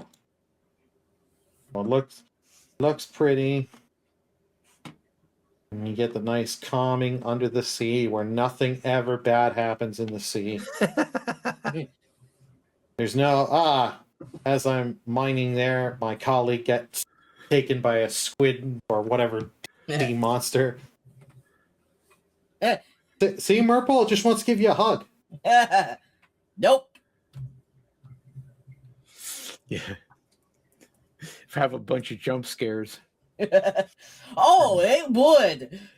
Oh, Here, I'm just minding my own business, and then sup, I'm going to kill you. Murple's like, yeah, I found a treasure chest. And then tentacles grab him, and then Murple's like, ah! Then I'll be screaming like a little boy. Oh. Yeah. I don't like that. Makes me want to go and play the first one in virtual reality now. Oh, yeah, no, like virtual reality. And like the game is still not done. This is early access. Oh, I did. That's Oh. right. Good point. I saw that on there, but I didn't mention it. Yeah, it's Because I think the first Subnautica launched in 2014, but I saw in one thing it didn't come out, I think, till 2018. it was early access as well, right? Yeah. So I think it was an early access thing. It'll be in early access for how many years? I'm sure a good amount of the development costs have already been recouped, if not the whole thing already. And the more as it goes, like I've got two friends that are playing it on my Steam wish list, and it's like, yeah. And it's like, it's doing well on reviews. And now the nice thing I love that Steam has done for this, you can see how much freaking time people have played. Yeah. So 13.6 hours. So I know to take them a little more credit than the guy that put 2 hours. And then people can put in, you can have the option where it will put the specs, or if they're on the Steam Deck, it'll show the Steam Deck symbol. Oh, right on. So like, because I've had that where people are complaining that the game doesn't run well, and then you see their computer's well under the minimum. And it's like, well, I'm trying to run it on a. I'm trying to run it on a potato. 570 with 112 megabytes of GDDR2 and Intel Core 2 Duo from 2009, Or and I say, and a I potato. have 4 gigs of RAM, and I'm on Windows XP still. Like, yeah, what do you expect? Like, because I love that Valve is like doing that, because like, and like trying to push, because it just makes it so much easier, because there are people that, there's nothing worse than when you read and people have like yeah, you can't blame the game when you have nothing. Yeah. And like, I do love that it'll even tell you if they're on a laptop with a laptop GPU, Yeah. 4070 laptop, so you know how much VRAM and all that. I don't know. But this is a game I will definitely keep my eyes out, and I've now actually got to see how long is this bundle on. Especially also you can like come. I want to buy the bundle. God dang it! Like, I'm getting tempted to spend money as we're recording the episode. Don't do it, Burley. Don't do it. Like, it would also look at that too, of like the reviews of like showing the specs of like other people and stuff like that. You can easily be able to like probably look at their specs and be like, oh yeah, this doesn't match my specs, because like just in case if like, you know, someone else has like a different, like your GPU might match, but like, you know, someone else's might not, and then you could then you'll be still be able to know, it's like, okay, well, yeah, I can't play this game. Because even though it says like minimum specs, sometimes I always, like, when I look at a game, sometimes I'll always fall under the range of like minimum to recommend it. Yeah. And, like, I'm right there in the sweet spot of the middle of it. And I'm like, I look at it, I was like, I don't know if my computer can run this, because like I have more than the minimum, but less than, or more than the recommended, but less than the minimum. I'm like, Sometimes it's okay. You could just you know, reduce graphics, reduce some of the settings, tweak, and then you're fine. Yeah. or you just go get a 105070 Ti. 105070 Ti that doesn't work when you try and capture so you can stream your game. Yeah. That's literally the only problem I have right now. I can't fucking capture. You got through the 12 other problems, but yeah, no, I feel for you, man. I know you've gone through work. I fixed RAM timings, RAM frequency, solved the random restart problems. No random restarts, totally solid. The moment I introduce my go HDMI out to a capture card, everything falls apart. That sucks, man. But yeah, no, this is definitely, I'll keep my eye on this game. You're gonna keep your eye on it. Yeah. Okay, I gotta get off this Steam page before I add the bundle to my cart. Yeah, let's close that tab. That tab is evil. Oh, I forgot. Someone had posted the image in the Google Doc. Because we use the Google Doc here for our podcast topics. I forgot someone posted the image in there. Oh, yeah. All right. But yeah, no. It is. It's also nice to see that, you know, games are still coming out. Even though they're in their early access, they're giving people what they want. But imagine they didn't release it, right? Because it's early access, but they're used to it. They've done it before with the other one. But let's say early access is it comes with, it's expected not to work or potentially have problems or potentially, because it's early access. That's the point of early access. But imagine they didn't do early access. They incubated the game all the way to the point where they said it's ready, which may translate into a couple more year wait kind of thing. But the quality of the game will probably be so much better. And I can't even say that for sure, because it's already obviously really good, because otherwise people would realize downloading it as early access that it's not good or there are problems with it. And word would spread quickly and people would not buy it. It wouldn't have the popularity it has. Right. So I want to see how it matures, before they say, okay, it's now officially out.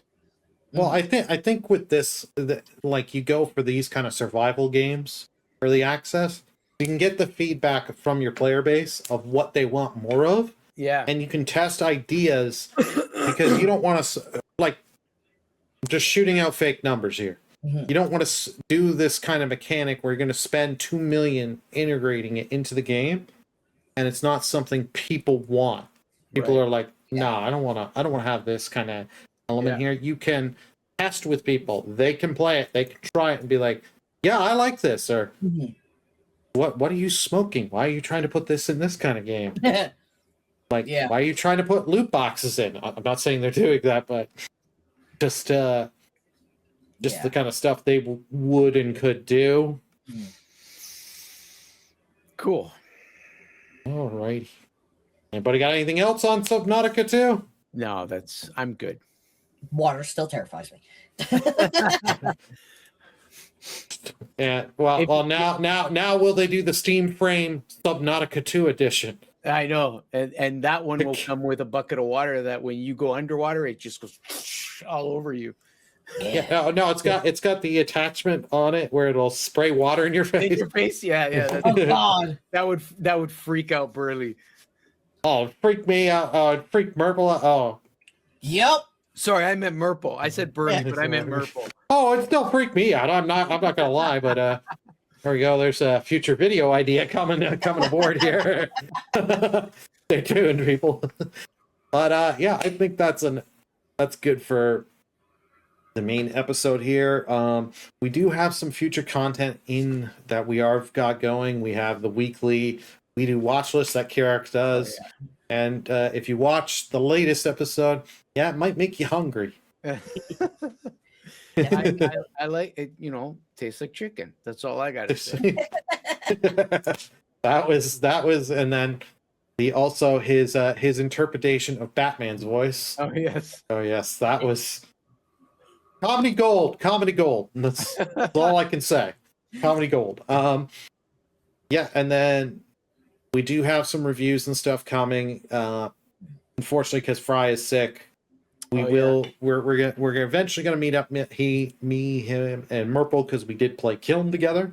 So get our thoughts and do that out there, because I figure do that. Plus we have some other game reviews and stuff coming, as well as Fubu's Platinator series. We've started that off.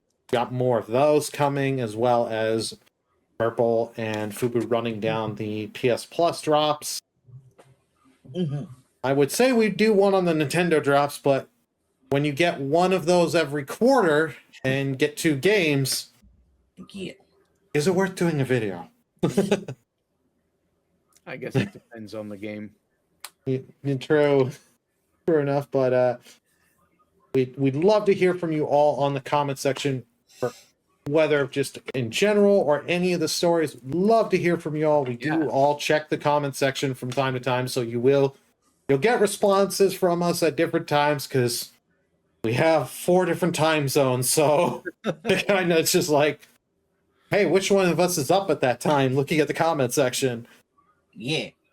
And don't forget, if you do like it, hit that thumbs up button. It really does help more people check out the video. As well as if you're new here, please hit that subscribe button and click that notification bell. That way you do get notified. And I just want to say one thing for YouTube. Get your stuff together with the whole timestamps, because last week when the episode premiere, they had an issue YouTube wide about the timestamps. Oh. And I had spent all that time.